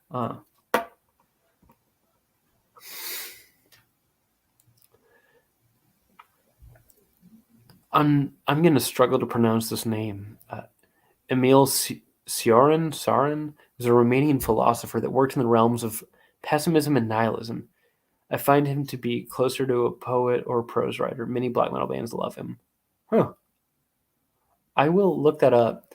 And I know that I like the philosophers in quotes. I feel like a lot of the philosophers that black metal bands like are fucking. They're like, I remember because again, I didn't study this stuff, and this one band sent me a free package, and they had, and here's me taking an L, as it were, admitting when I'm wrong. They sent me, their tape, and it was quite a good sounding tape too. I was disappointed. And the patch had a quote, and it was a quote from somebody who I had never heard of at the time because I don't, I mean, I'm learning as I go, obviously, but like, I spent a lot of my early adulthood being homeless and shit. Like, I haven't had the time to read and get to learn. Like, maybe I have street smarts, but I don't have a lot of the academic understanding. So this band sends me this thing, and it's got a patch with a Julius Evola quote, and the quote itself was, of course, because they're trying to be subtle, very benign. Whatever it was, I don't even remember, because once I did my research after I was done looking at this, I was like, what the fuck is this? This is like, I don't stand for that. Absolutely not. But it was so. They must have thought they were so clever, so cute, sending the fucking weird ass Jewish kid an Evola patch, and it's like, like, yeah, whatever. Like, the single sentence it was on its own was probably a fine point. I seriously don't remember what it was. It was but like, when you look at the context of who that person is, I'm not gonna put that man's name on my body, and your band is fucking trash at that point to me. Like, it's just like, yeah, black metal bands love some dumb fucking guys, because that, that dude. I think I haven't had to look up who Evola is in a while because I know now. But I want to say, like, the Wikipedia page says, like, he is, like, what is it, the father of modern fascism or something. Like, you do not casually throw that around, which is why, like, that dude from that band Nightbringer, and Aklis and Euratos or whatever, dude, like, fuck that guy. Which is a shame, because he did that interview with Decibel in, like, what, 2017 or whatever, where he gave a shout out to Julius Evola, just saying, oh, I've been doing some interesting reading. And I knew nothing about Nightbringer, and I'd been listening to them for a long time at that point. But it's like, nah, you're fucking clown level shit at that point. And dude, yeah, Olaf, there's no obligation. I'm just glad you're here. We can talk another time, dude. And yeah, the first aesthetic Twitter account. I like that. And I also think there's obviously a big line between being oh,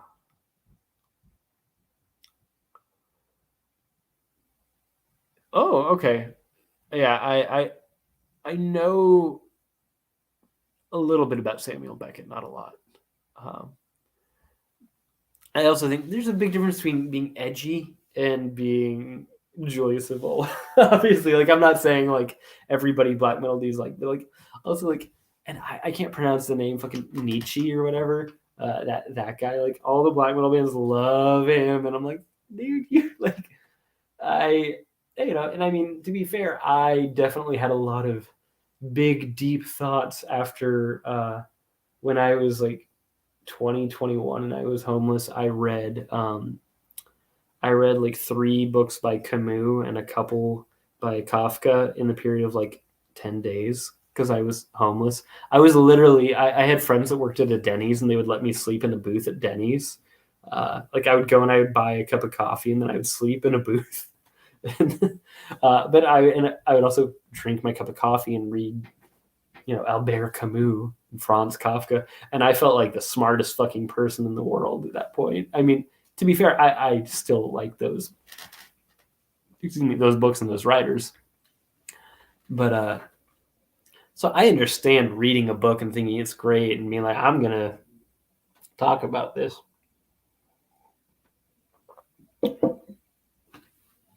But the older I get, the more I think it's like, yeah,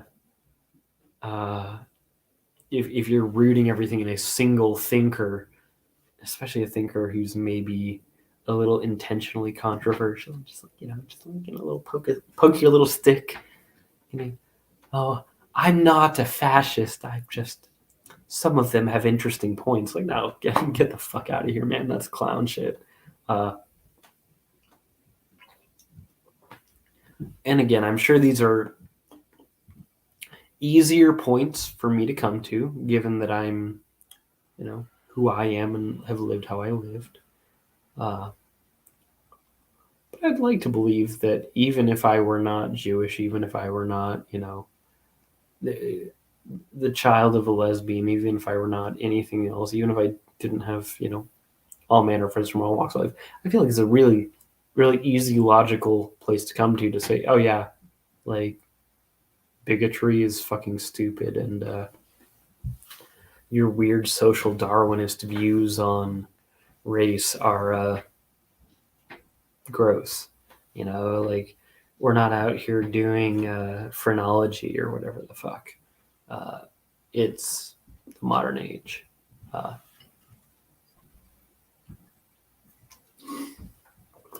have one beer and I start throwing rocks at phrenology. Look at me. Everybody knows phrenology is real.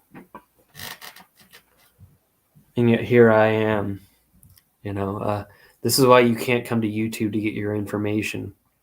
I may steer you away from the path of the righteous. No, it fucking isn't. Survival of the fittest. Like, yeah. I mean, I guess, obviously. But yeah, no, like, and I remember being, I think I was, I'm going to Google this. When was the Darwin Awards established? I remember being, no, I don't want to look up who's Charles Darwin. When did that dumbass? Oh, the Darwin Awards started in 1993. I existed. But I became aware of the Darwin Awards when I was like 11 or 12. And for a minute there, because I was 11 or 12, like this is literally the late 90s, I was mildly amused at people dying by doing something foolish. And then I got older and I realized that was really fucking dumb and brash and just not how we should handle the lives of other people. And I want to say that by the age of like 14, I had that shit figured out. And I am, I'm not a foolish person, but I'm not a genius. I'm not one of the great thinkers of our time. History will not remember me. So I'm just going to say, if I can come to these conclusions before I've entered high school, there's no excuse. There really isn't. I know I play it silly on a lot of this shit, but there's no room for telling jokes when it comes to that. Oh, man. Hello. It's been a while. I haven't done this in 4 months, and we're winding it down at this point because I've run out of beer, and I'm house sitting, so I don't have any way of playing music. But we're gonna get back to a more regular schedule on these soon. I needed some motivation, and I found it. But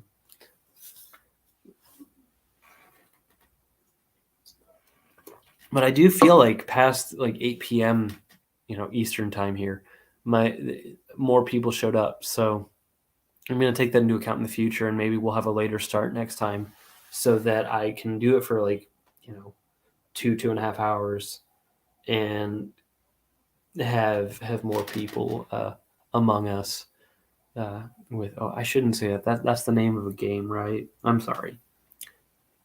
I'm old and fucking clueless. Oh, love, I'm going to throw that question to the audience. The audience! The best Norwegian black metal band. Who do you guys think it is? Just don't say Burzum, please. Yeah, no, I think we'll do a later start next time. Olav, who's your favorite Norwegian black metal band? Everybody chime in. I don't care. I mean, I have. There's a lot of different Norwegian black metal bands that I really love for really different reasons. But like, I feel like all of my picks are gonna look contrarian. Like, I would say Ulve simply, and Olav. I know I'm probably pronouncing that poorly. I've even spoken to Garm a couple of times, and I still can't fucking say it because again I'm American. But I like them mostly because of the shit they've done in the last 20 years when they're not a black metal band. Like I like their electronic music. Maybe Ved Buens Ende.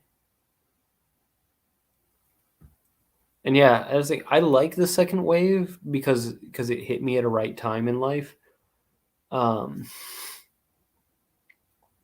I honestly, I really like a lot of shit post 2000, and I like a lot of shit from the 80s. And I love a lot of shit from the 90s. Like, yeah, like Darkthrone and Emperor were both really, really important formative bands for me.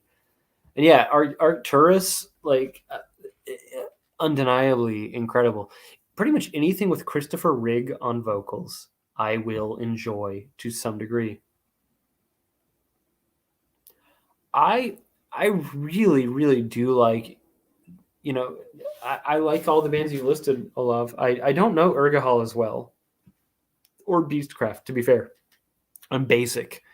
I like seeing Juder. Is that how you pronounce it? Juder. I do like them quite a bit, and I feel like they're not discussed as much. But yeah, I like Vedbuen's Ende a lot. I like Fluidity. Is Code, does Code count? Because their singer is English. You know who I'm talking about, yeah. I guess yeah. That is who I would say actually is Dodansgard, which I know I'm not pronouncing right, but DHG. That is probably my favorite Norwegian black metal band. In the sense that Ulve very quickly became not a black metal band. DHG changed shape so many times in so many strange ways. And honestly, their last album from 2015 is my favorite of theirs, Umbra Omega. That band blows my fucking mind. I really, really love every album they've made. But the singer they had on the one album, Kvalst, Matt McNerney, who is also in A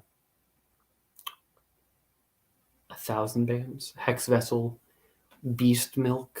What did Beast Milk become? What is it called now? Don't remember. I saw them live. I just don't recall. He had that band Code that he was in, which I feel like the band was Norwegian, but the singer, Grave Pleasures. Yeah, there you go.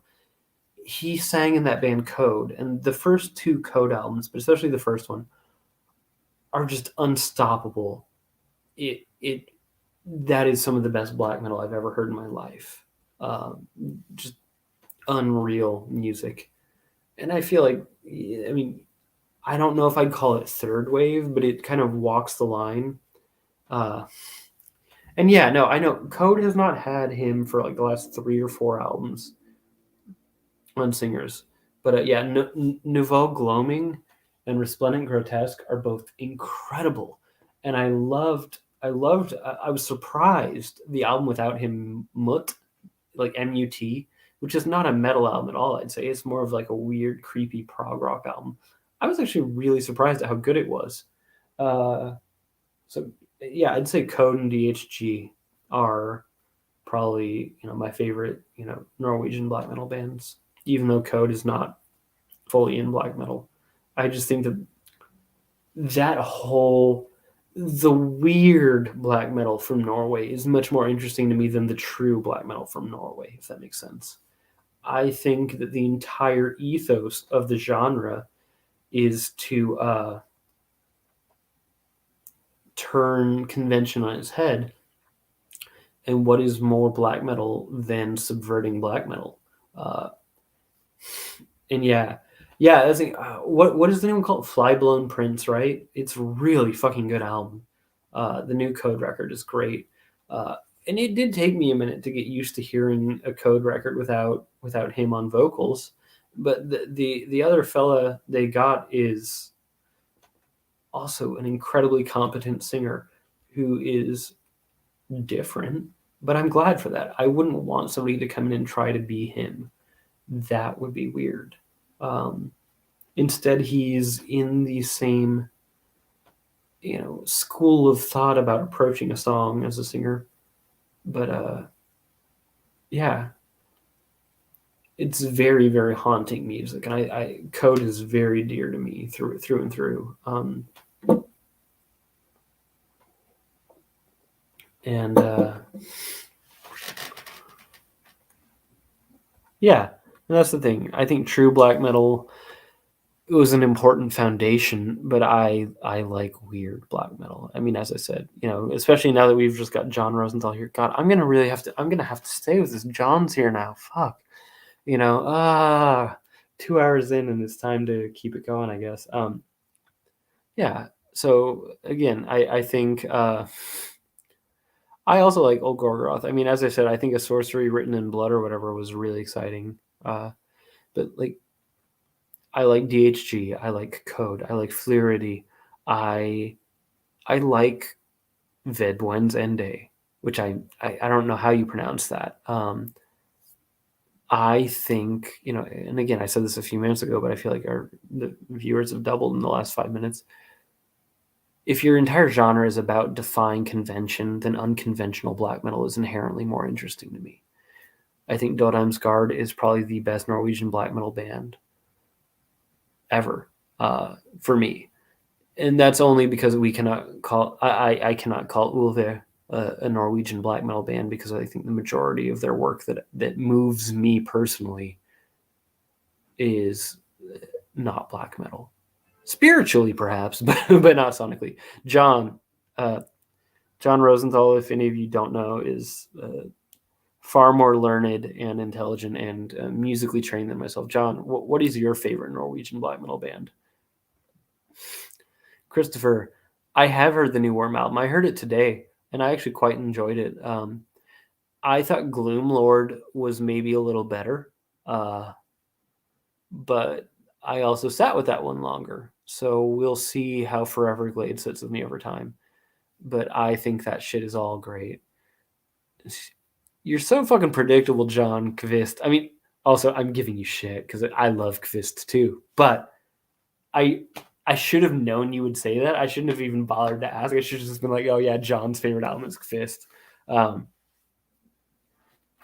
yeah, I think it's really easy when talking Norwegian black metal to default to what you expect with Emperor and Dark Throne and bands that we can't name, who I, to be fair, truly actually don't like anyway, because I knew what they were about before I heard it. But I know a lot of people Bursum was foundational for, so just pretend you don't like it, okay? But yeah, I know it's really easy when we talk about Norwegian black metal to talk about the second wave, or even if we're getting newer to talk about, to talk about like Vindir or something. But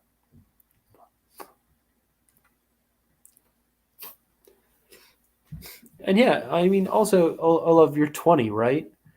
It would make sense that you, as somebody who is passionate about black metal but living in the internet era, you're specializing in whatever you can get your hands on. You're not regional. because why would you only find local bands? You know, when I was 20, the internet was still hard to use. I mean, it existed, obviously. It's existed since a long time ago. But it was not you could not navigate the internet and just look up black metal like you can now. And I did not know this, John. But like, let's talk about that soon because I'd like to hear more. I am, as is well documented, quite the fan of Mike Patton, and have been known to enjoy black metal as well.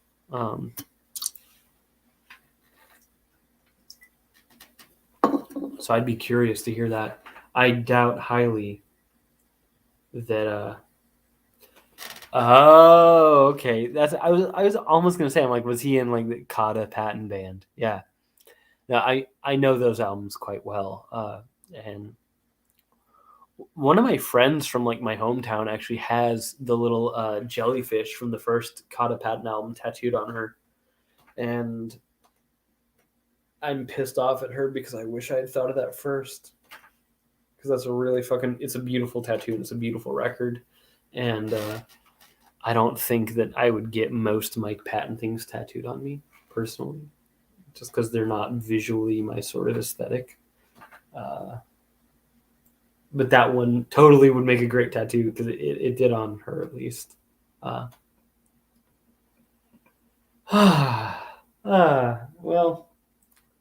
gang, what have we done tonight? We've I opened mail. I drank a single beer. I showed you the mail, the zine, the tapes from Night Rhythms, the tapes from Warren of Ohms, Otesanek, all manner of things. Do I have a favorite Spaceman 3 album? I really want to be silly with you about that and say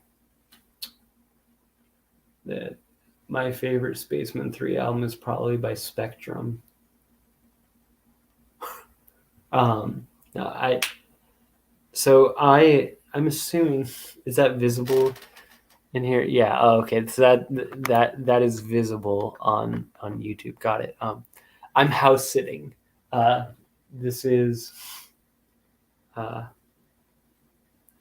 apartment that I used to live in and I don't anymore because the person who usually lives here, we dated for a while and now we don't, obviously. That individual is out of the country, and I'm somebody who knows how to take care of the plants in this place. But so Spaceman 3 is really her sort of thing, and I found them through her. I will say that I really, really, really like what I know. I couldn't give you an album so much. I really like Spectrum. I really like some Spiritualized, Pure Phase especially, to be fair, which I know is kind of like the wrong answer, but I like it anyway. But my favorite Spaceman 3 song is Walking with Jesus. Is that what it's called, or is that what he says? I forget. But not the sleepy one, but the one where it's kind of got like the kind of punky beat to it. I feel like it was the demo because the official recording of that song, if I recall, or The Sound of Confusion. I know the official recording is very dreamy and hazy, but then there's the one that's very kind of guitar driven. I mean, if you put on Spaceman 3, I will be quite happy. But I don't have, I couldn't sit and parse which album I like more because I've heard them mostly in a passive way when somebody I lived with was playing them. Whereas their solo projects I've listened to more on my own independently. And I would say that Highs, Lows, and Heavenly Blows, I believe it's called, the Spectrum album is probably my favorite thing to come out of that group. And then Pure Phase, if you're going on, the Jason Spaceman side.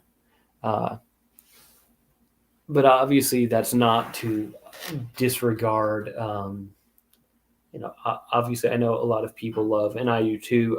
Ladies and gentlemen, we're floating in space, and then the one we're using in the hospital is like Songs in A&E. It's called. I forget the actual name of it, but I didn't hear it until I myself spent a week in the fucking hospital, and I had texted again my ex, who wasn't my ex at the time, saying, "Man, I there's so many strange noises in here.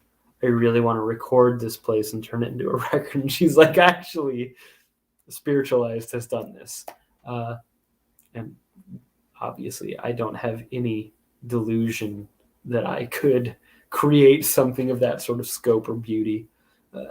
Not to say, I mean, you do not have to be on the level of the Spaceman 3 to make art that is worthwhile, obviously. And I'm sure that if I ever, God forbid, get hospitalized again and end up making something out of it or about it, that's not to say it's invalid, but I have no delusion that it will be a masterpiece. It'll just be Ben coping, with whatever life deals me. But yeah, no, anything you see here is, you know, courtesy of someone else with very good taste, and who, I, I'm friendly with. We dated for many years, and we were good friends before we dated.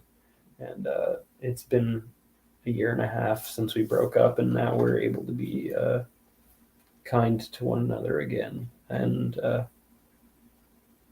it's a little weird being in this house, but also it's very familiar being in this house. The layout has changed a lot, but the things are the same, and the space is the same, and I understand that it's probably better to ask me to look after it than somebody who may not have the respect.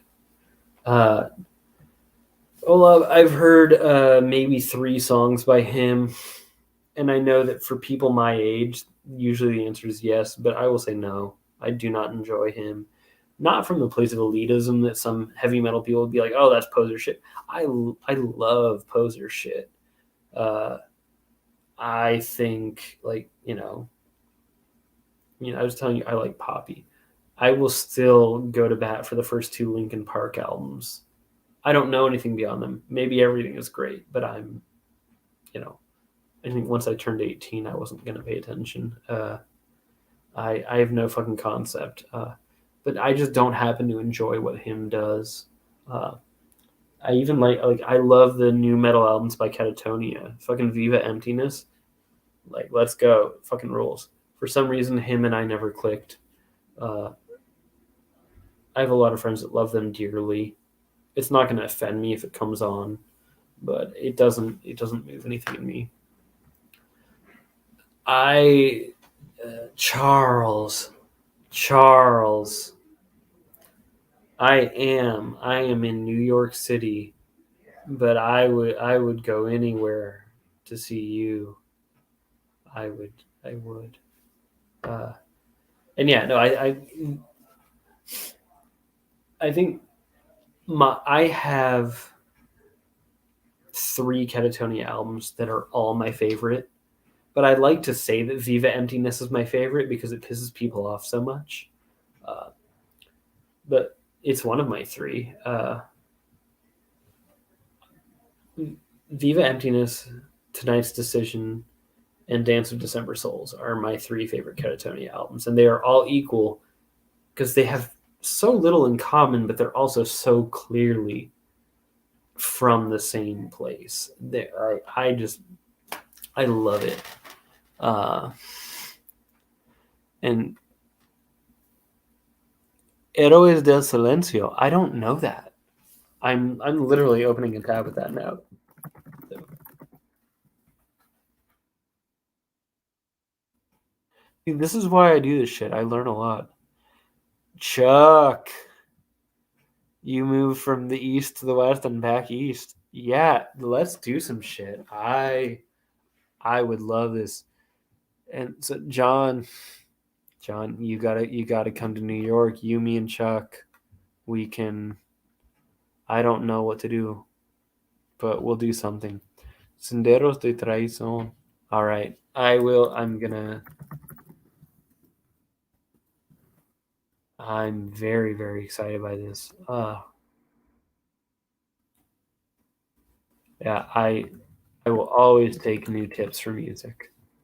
Uh, yeah, that's right. You have to come visit. Don't do it in like some like I'm in a band and I'm playing a show way. I mean, yeah, it's a great excuse to come here, but be here for more than an evening.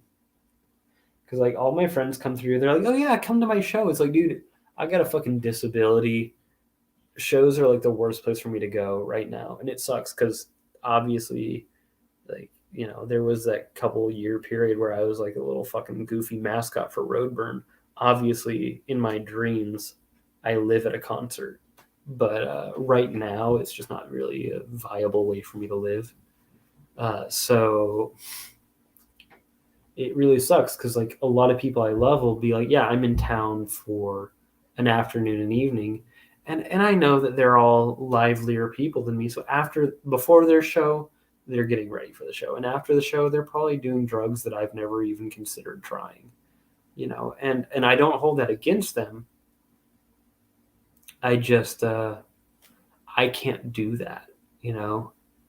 Uh, but yeah, no, we can we'll figure it out. But it's fucking criminal that we've never actually hung out. And yeah, it's weird. Like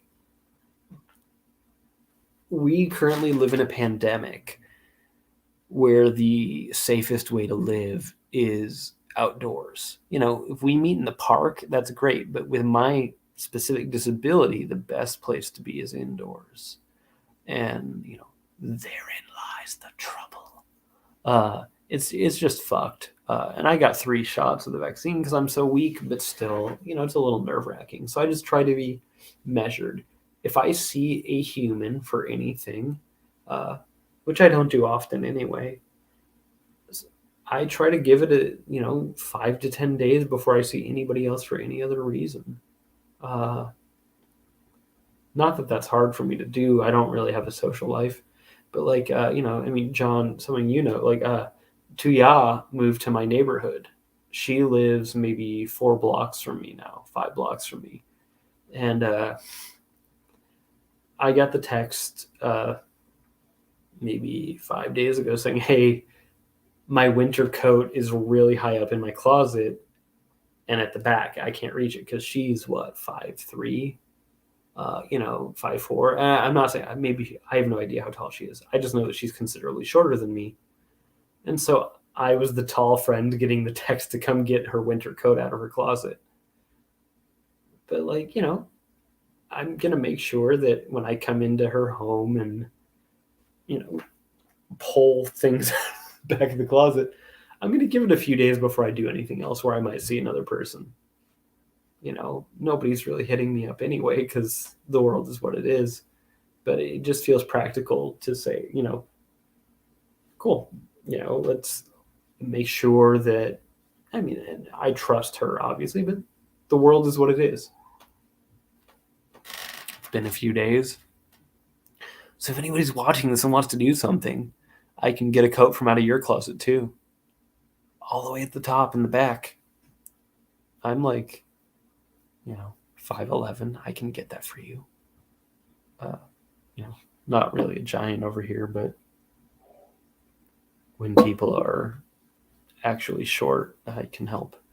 Anyway, we've been doing this for like over 2 hours, and I'm going to say it's probably time to call it a night. I should probably eat dinner, take a shower, and allow you to enjoy your evening. And I mean, John, let's be real.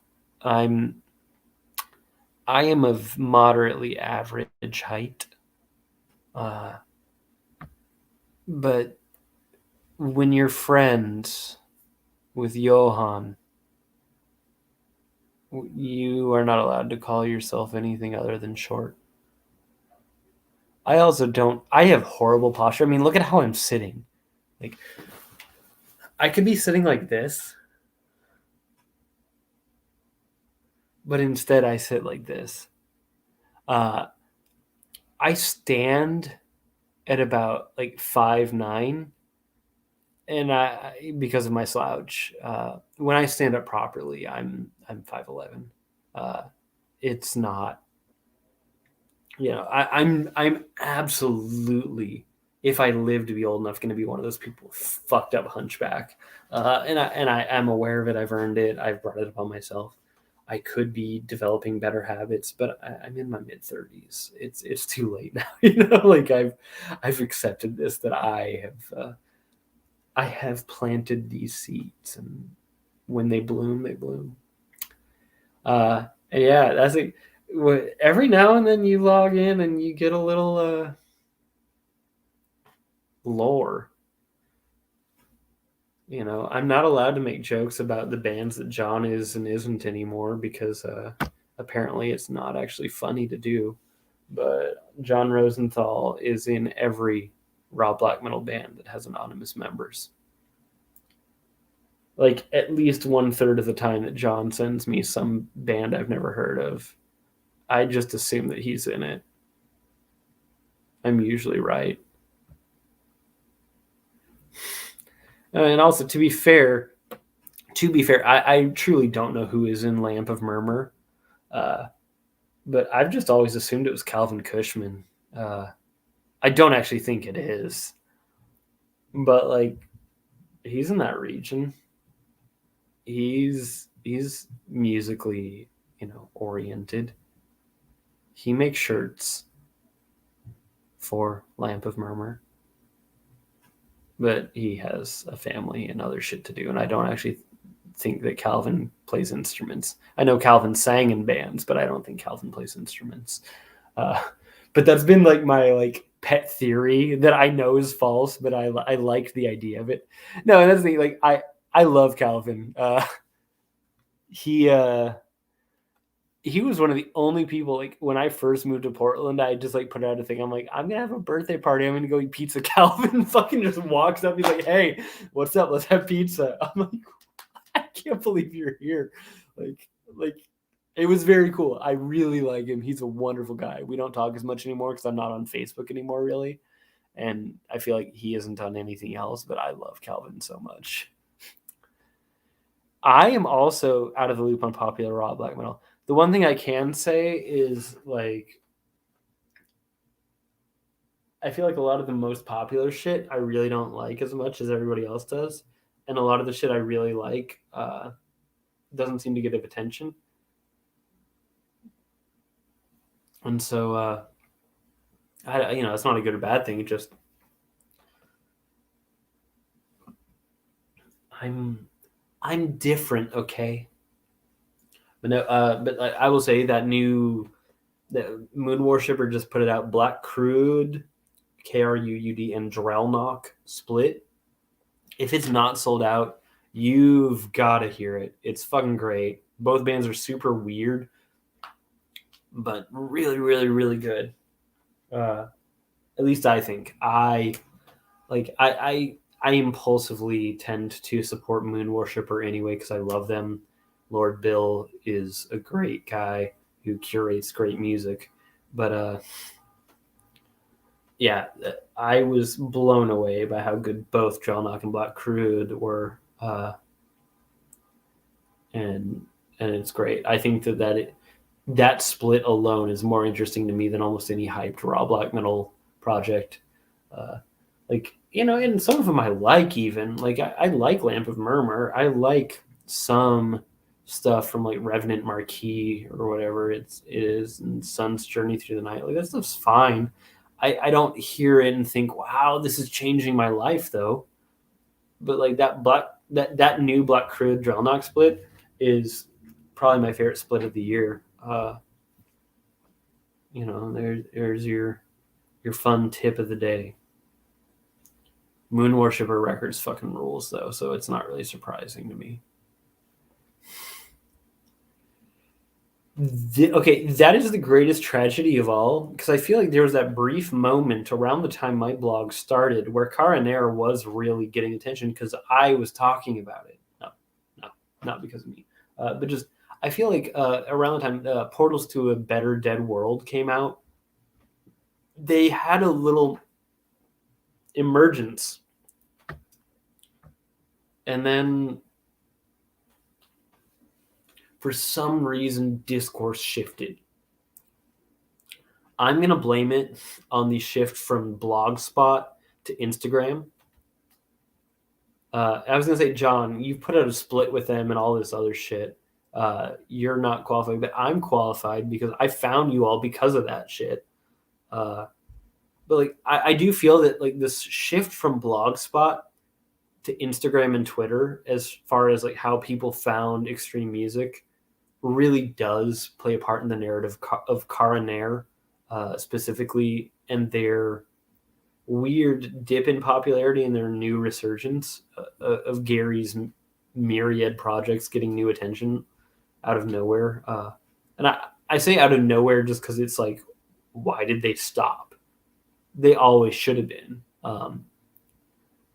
But like during the Blogspot era, I feel like, especially the four-way split, it was like Coronaire, Vinal, Horseback, and Nijikata really, really fucking thrilled me.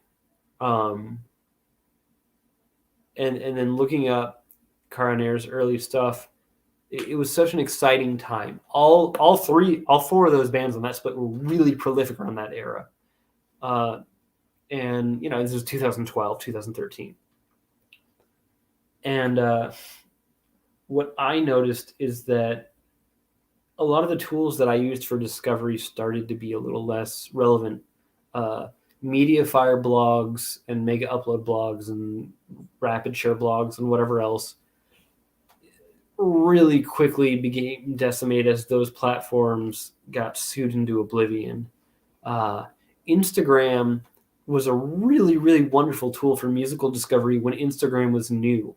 I was one of the people using Instagram to find new bands because when Instagram was less densely populated, it wasn't like everybody following the same label. For example, I don't remember any labels being on Instagram in 2012.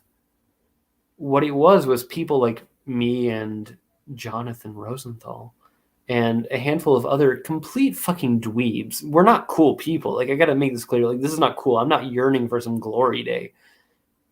But it was a bunch of nerds sharing shit we found from some random blog where you had to email somebody and like PayPal them directly because they didn't even have like a fucking store.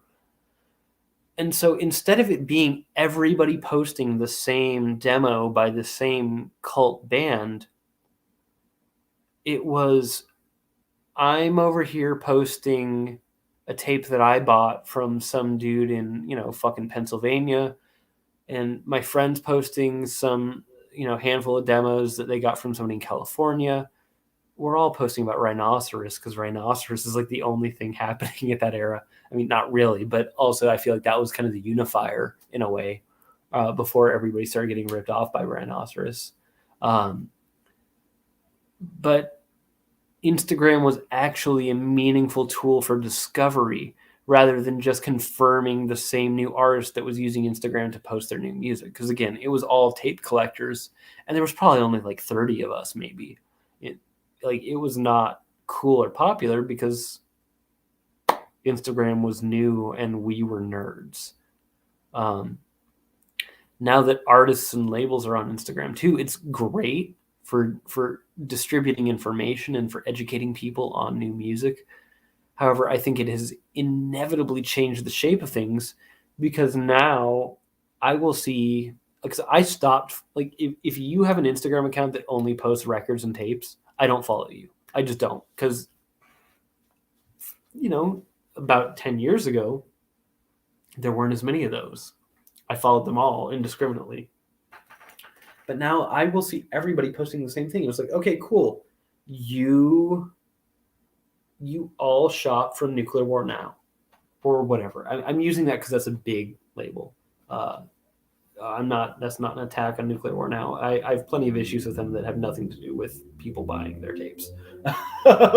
You know, but so it's odd that with more access and more information, I actually have a harder time using Instagram to find new music. But yeah, I miss downloading random albums on Blogspots. I don't know if I'm allowed to say it, but I'm gonna say it. I miss there was a blog that I was very briefly associated with. I still love the people that ran it, but it was called Sun Occult, and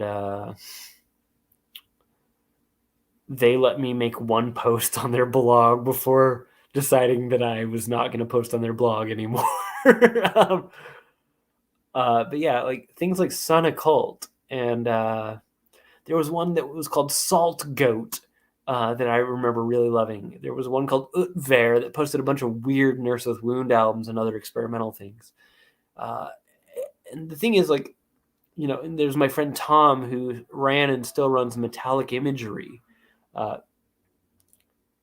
If you used these properly, you spent money because of it. You weren't just coming to get free music. You were coming to hear things before you bought them because these labels and artists weren't on bandcamp.com. They weren't on youtube.com.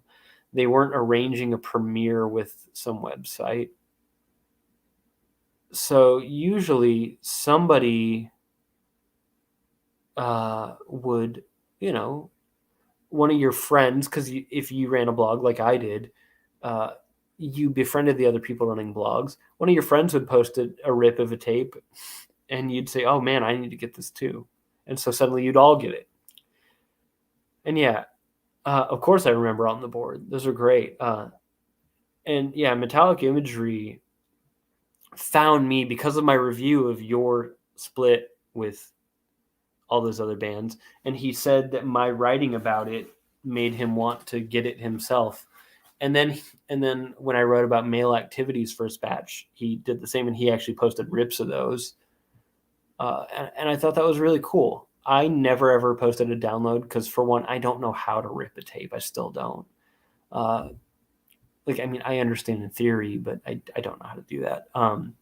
But that was my whole goal, was to, I wanted to be part of that community, but in a way where I knew that my thing would never get taken down. So I was just like, well, I think this is I can find the poetry in these songs. I want to share it with people, and I want to write about this beautiful experience I'm having in a way that somebody else is going to hear and decide that they need to go buy this too. That sounds like Tom. My very, very, very first show in New York before I moved here, when I came here in 2016 on my way to Roadburn, I went and I saw Yellow Eyes, and the very first Sanguine Eagle gig, and two people walk up to me, and they both introduce themselves, and they say, "Hi, I'm Tom. Hi, I'm Tom." And I'm like, "What the fuck is this?" And I didn't realize, so I met Tom from Metallic Imagery and Tom de Groot, which I don't know what Tom de Groot even does, but he's just a wonderful person. John Rosenthal is not an evangelist. We need to make that clear. John Rosenthal used to be an evangelist as a live member, and I am not going to discuss that band much further for a lot of fucking reasons.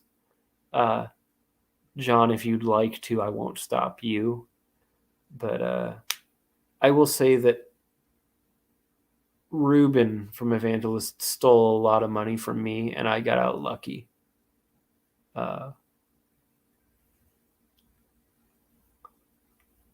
And I feel like a lot of other people had a lot worse experiences than theft. And I'm really just, that the whole thing of that band, and the fact that the people from that band endure in any way, is real disappointment to me. And that's exactly it. I will say you can Google and learn. I'm not going to say that if you've enjoyed those albums that you should stop enjoying. You know, the past is the past, but once a certain action has occurred, there doesn't get to be a future as far as I'm concerned. And so for me and my enjoyment of that material and respect for that, there's a wall there, and it's a very hard line, personally. But yeah, that's the thing. Like Jimmy YouTube, yeah, I think the media fire community is a blessing, and yeah, no, that's the thing. And yeah, to be fair, I also a lot of the big dense black metal shit I don't typically like. I will say it was really easy for me personally to not care about Death Spell Omega having discourse. And I know that some people have said, they distance themselves from Miko Aspa, whatever. We're not going to have the Death Spell Omega talk tonight. Please don't make me have the Death Spell Omega talk tonight. But I just it didn't matter to me. It wasn't a band that I cared about to begin with. There was one song they had that I liked quite a bit that was an instrumental, but I don't typically. If you can call something blackened death metal, the odds of me enjoying it are very slim. I will turn this car around. And yeah, I mean, and to be fair and to be very clear, if an artist is canceled and the only thing you have to say about it or whatever is, well, I never liked them anyway, you're probably a dick. Don't like that. Doesn't matter. But I'm just saying, like, in that specific instance, it was almost a relief because it was such a big deal. That's the only reason I even mention it. Just like that entire corner of the genre, and like Titan Blood, dude. Okay, so I can say this now because they blocked me on everything anyway. You know that band, fucking what is it? Our Place of Worship is Silence. The guy that used to be in Lake of Blood, which was actually quite good. That dude, Eric Neto, blocked me on everything because I said on Facebook that I didn't like Titan Blood. And he got so mad. He left a fucking rant on my page, and I'm mad because he deleted it before blocking me. But he left a rant. And he's like, "It's fucked up that you think that you understand music, that you can talk about music when you don't even know how to play the guitar. I know how to play the guitar, and I understand what Titan Blood is about. It's disgusting that anybody respects you. You should be ashamed of yourself." Like all this shit, and it's like, I just don't like Titan Blood, dude. Like, it's not that fucking serious. I didn't come and say, like, Titan Blood should be, stopped from making records. I don't fucking care. A lot of people I know and really care about like that band quite a bit. Somehow we still managed to get along with one another. That guy was like typing a fucking essay at me about how I don't deserve to exist. And to this day, like, because Our Place of Worship, whatever the fuck, didn't exist at that point. That band has social media that was formed well after he did that thing. That has, like, it started, like, like their Twitter account has me blocked. It didn't exist when he went off on me for that. Like, and I like thinking that he got so mad at me for disliking Titan Blood that he has, decided in perpetuity to make sure that I cannot engage with him on social media because, like, of all the things, especially, like, I like bands that even sound like them. I've heard their records and it's kind of in one ear and out the other.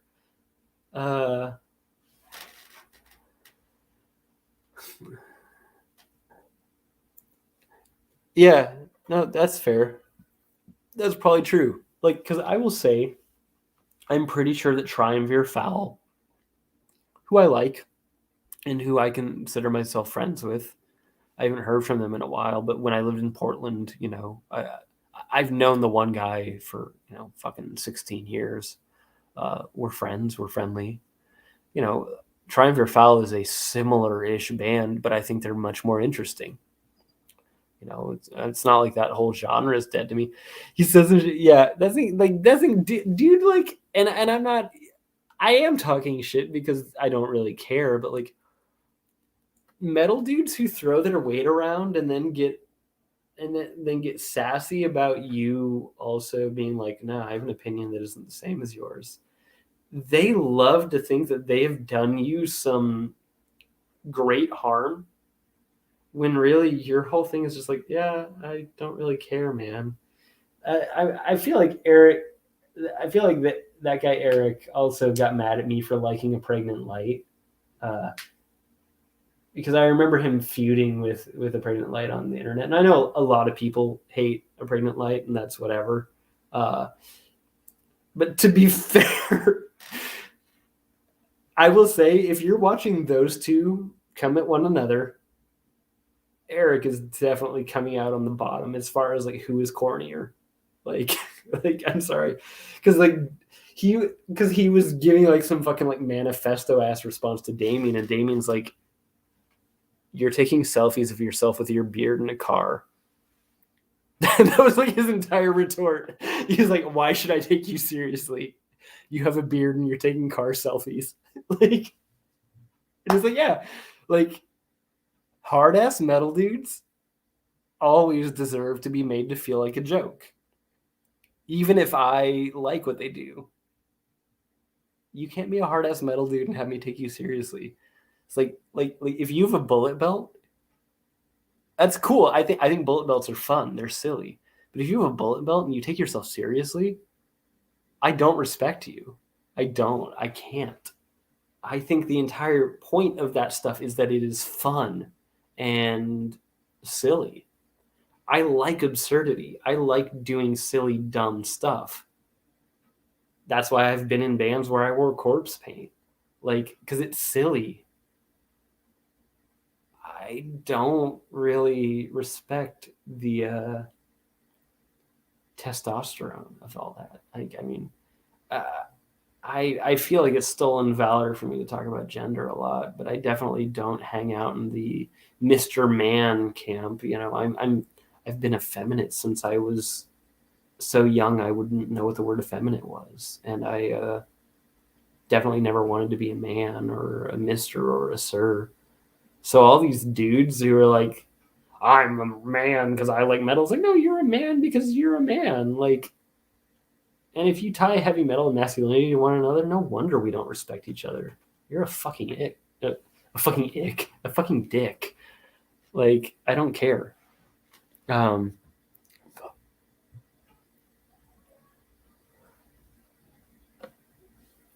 You should always DM John Chang music. Like, I feel like John Chang, and I love him, but he deserves to be trolled. Like, John Chang is silly. Yeah, make heavy music. That's the thing. Like, it's the page 99 manifesto. Love your friends, die laughing. I'm a very serious person. And I think that's the thing. Like, I do not take life and my passions lightly. But life is too short to deny myself joy and humor. And yeah. No, and that's the thing. Liam from Mizmore, I didn't do the best job possible, but like I did about a year ago, I did a series of 3 interviews with him. And on here you can watch the archive, self promo. Liam is somebody I've known for a while, and I respect him deeply. I think there's a difference between that kind of serious and like the chest pounding serious. I hope that we're all that anybody, if you are here, especially watching this video 2.5 hours into it, and if you're the kind of serious where you examine the kind of person you are and the kind of person you'd like to be, and you strive not for perfection, but just to continually work on yourself. Yeah, that is a serious thing. And I love that and I respect that. And I'm happy about you being that way. If you're serious in a way like that, you're not actually serious. You're an asshole and you should be treated like one. Yeah. see, that's the thing. I love that being in a funeral doom band. And this thing, when I was in bands years ago, I haven't been in a heavy metal band in a long time, but if you want to start one, let's do it. I used to sing in a prog death metalcore band. We liked Opeth, we liked Between the Buried and Me, we liked At the Gates. Make of it what you will. It was 2008. After our shows, because I was the singer, everybody in the band except for me would get approached. People would be like, "Wow, I like what you're doing," but like people would be like, and this is not a bragging thing because I actually found it really strange. People would be afraid of me because of the way I was. I don't know what to do. I'm not going to stand still. I was violent when we play. I'd hurt myself. Whatever, do dumb stuff because it felt right to do at the time. And then but at every show, at least one or two people come to me, usually because I was the merch girl. I would sell our T-shirts to people, and they'd always be like, well, it's really odd that you're being this way now when you were, that way on stage. And to me, it's like, well, I was that way on stage because it's the best place possible for me to be that person, which is a component of who I am. But yeah, of course, I would never be cruel or aggressive to another human being face to face, if I can help it. I mean, obviously, if I'm in a dangerous situation, I might get tough because I have to be, but I'd really rather not. I'd like to be nice. I like Paddington. He's a good guy. I like Mr. Rogers, completely unironically. I think these are wonderful people. Yeah, and that's the thing. I don't think that confrontational performance art makes you anything other than somebody expressing something. I will say, I joined my first band as far as like playing live. I mean, my first band experience was like 2002, but my first band that actually gigged out more than once I joined it when I was 20. When I was 19, I saw Oxbow for the first time. The short of an Oxbow show, I mean, you're watching this, you probably know what an Oxbow show is like. I've seen them now 5 times, I want to say. Watching Eugene Robinson play a show it's an experience. The man is very confrontational, but he doesn't initiate. But like, if you're going to meet him on his level, you'll reap what you sow. Somebody insulted him for stripping to his underwear, and he handled the situation. He handled it. And so like that was fresh in my mind when I joined bands that started playing live. So yeah, I would also take off my clothes and fight people. The difference is I'm not ripped. I'm not intimidating. I'm me. I'm Ben. I'm tiny. And but it worked somehow for a little while. I don't know. It was okay. I had a good time. We all had a good time. I have a few injuries that I will have forever for being an idiot when I was 21 in bands. But yeah, I only got, I only got naked at one show, but I was in my underwear a lot. And I punched a few people, but they were all people that looked like they wanted to be punched. And, I was never wrong. Nobody actually came for me. But yeah. Look, Alice, I'm going to just venture a guess that you're not too old to start out in music. Just maybe. In my last band, the last band I was in, which still exists, I'm not in it anymore because it's my ex-girlfriend's band. They're lovely. They have a new bassist now. The keyboard player had never been in a band before and is in his 40s. You're younger than me. You can do this now. And yeah, that's it. Yeah, show off your body. My body is really weird and gross. Nobody should have to see it, but that was part of the threat of me taking off my clothing. It was like, you have to see my body now. Yeah, Eugene is a fucking force. I've never had a bad time at an Oxbow show, but I don't know if I've ever had a good time either. You know, I mean, I have a great time, but you also know what I mean when I say that. Those are all confrontational bands. I don't like Life Lover as much as I did when I was a teenager. I really, really loved them when they first showed up. By the time their third record came out, I didn't really care as much anymore. I'm sure they're great. It just, for whatever reason, I also haven't even put them on. It's been over a decade since I've heard Life Lover. So I'm gonna do that because I realize I'm shooting from the hip on this. I might be totally wrong.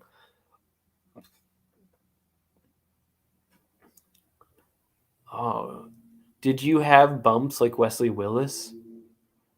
Like, I really wish that I could have seen Wesley Willis when he was still alive because he would, headbutt his fans, and he had his beautiful, beautiful, just permanent bruise on his forehead from headbutting everybody. And if I could have ever been head bumped by that man, it would be the most beautiful thing to me.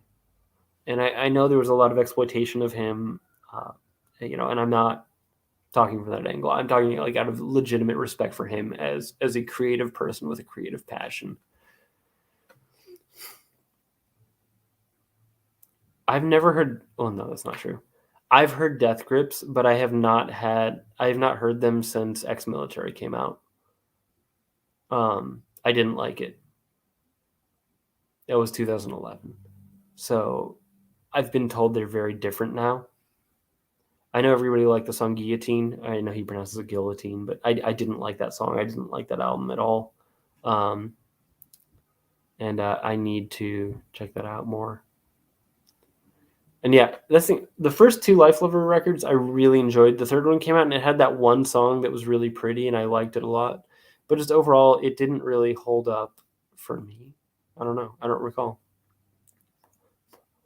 Well, there's still time. You could get a Wesley Willis bruise if you try hard enough. It's a symbol of love, But also, I don't blame you. I actually wouldn't want to have one. And yeah, okay, so Shinsei Kamadi-chan, Alice, who commented about it, got me into them recently. It's a new group for me. I've just been listening to like a couple like random shit, and then the whatever on YouTube is listed as their greatest hits compilation. I want to say I just really like it. It's ridiculous. There's that one song that's piano and shrieking. And I mean, it's got the word piano in the name of the song. I don't know what it's called really. I think they're great. They're really fun. But yeah, I like the poppy stuff and I like the raucous stuff. Like, there's definitely some pop songs and there's definitely some like harsh songs, and I like both sides. It's one of the only cases where you can talk about both sides and have it not be like a fucked up thing to talk about. I think that I'm going to call it a night in a minute here. I know that we're having a good conversation, but I don't think I've said more than a few words out loud in the last week, really, because I've been alone. Like I've literally just been talking to order a coffee at the coffee shop a block away. And my throat is really fucking sore from talking. I'm singing into the computer, John. I feel like nobody else will know what that means, but I miss singing to the computer every day. I have harassed my friend Jared and Petey. Jared and Petey is one person. I mean, not really, but I want Jared and Petey to come back so bad and sing into the computer. But I miss that blog, the greatest blog of all time. I still have a lot of screenshots from it because, sometimes you need a little occult synth with Chelsea Wolfe. But yeah, no. Jared and Petey and I are supposed to meet up soon. But since we're not allowed to mention Jordan PD's other names, yeah. But yeah, it I feel like we ran almost 3 hours tonight. I feel like this has been a good time. It's also nice. I've been so physically ill lately. It's been hard for me to do anything for more than an hour at a time, just without having to be interrupted. So I consider this a success. Thank you all for being here. And yeah, it is late. It's almost 10 p.m. and I haven't had dinner. I'm going to make probably a box of corn chowder. I like boxed chowder, and I've been putting Takis in it because I'm a mature adult making responsible decisions. And yeah, thank you for being here. I know this is the first one of these you've done with me, but I'm glad to have you. And in a future instance of one of these, I may next time around I'll post like the invite link. So if anybody wants to co-host, you can be like split screen with me and insulting me. I know Kira's done it plenty of times. Just smoking cigarettes and talking shit or whatever. And it's nice. It's nice to do because I know that some people are living out more, but because I am chronically ill the way I am, I really don't get a chance to go out. So this is still my best socialization resource. And if you're home alone, in a lot of instances, we can also do that. Oh, Carrie, you got a working laptop webcam. You mean you won't do it through your phone anymore? Well, that's fine too. And yeah, John, dude, anytime. I'm also trying to line up an actual interview series again. I got really disheartened after interviewing Mizmore last year, simply because I think I did a decent job with my Mizmore interview series, but I didn't do as well as I would have liked. And I got a couple comments to the effect of, saying as much. Like they're like, "Yeah, you're not the greatest interviewer," and it's like, "Yeah, I know. I have no fucking idea what I'm doing. I know Liam and Nate and Matt, all these people in the real world. It's really awkward for me to try and figure this out on the fly.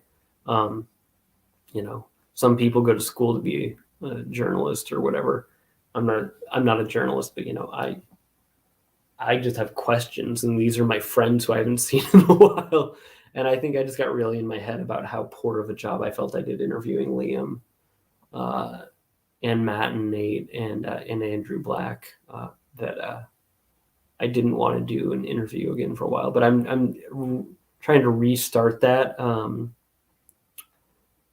I really want to talk to Gary about his 18 records that came out this year. I really want to talk to Nosk of the Void. There's a lot of artists. I really want to talk to this fella Chris, who sang for a band called Radiation 4 a really long time ago. That I won't shut up about Radiation 4. If you've watched my streams, you know how I feel about Radiation 4. I want to talk to all these people and more. So hopefully we'll do some of those, and then I can do some of these fuck around things and just have somebody randomly co-host. John, we can talk about Lamp of Murmur, and dispel the rumor once and for all. But in doing so, we're gonna have to out you and every other band you actually are in. So let me know. Anyway, thank you all for being here. Be good to one another, and we can talk about cardiacs on here too.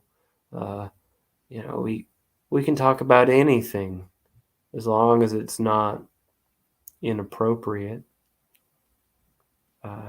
I'll be your therapist. I don't care. We can really talk about anything. Anyway, it's Saturday night. Be good to each other. Be good to yourselves, and have as nice of a fucking time as you can. Enjoy your dinner. Oh my gosh! Right as I'm about to go, hi mom. Hey everybody, my mom just showed up. Mom, I've been at this for about 3 hours, and I was gonna call it a night. But I just wanted to say, look here you go. Right behind me, there you go. It's Robert Smith. I know you might recognize that. Oh, it's not bad timing. I've just I started doing this at 7 p.m. and it's almost 10 and I'm tired. But I'm glad you showed up at all. But yeah. Anyway, be good to one another. And I'm going to try and do one of these sooner than later. It's been 4 months, and that's ridiculous. I've had good reasons for not doing it. But, we'll do this again soon, okay?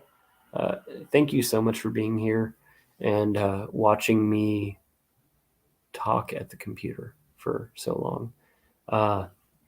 There's links to my social media below if you're not already following it. I don't blame you if you don't want to. And I'm going to go find some dinner now. Be good.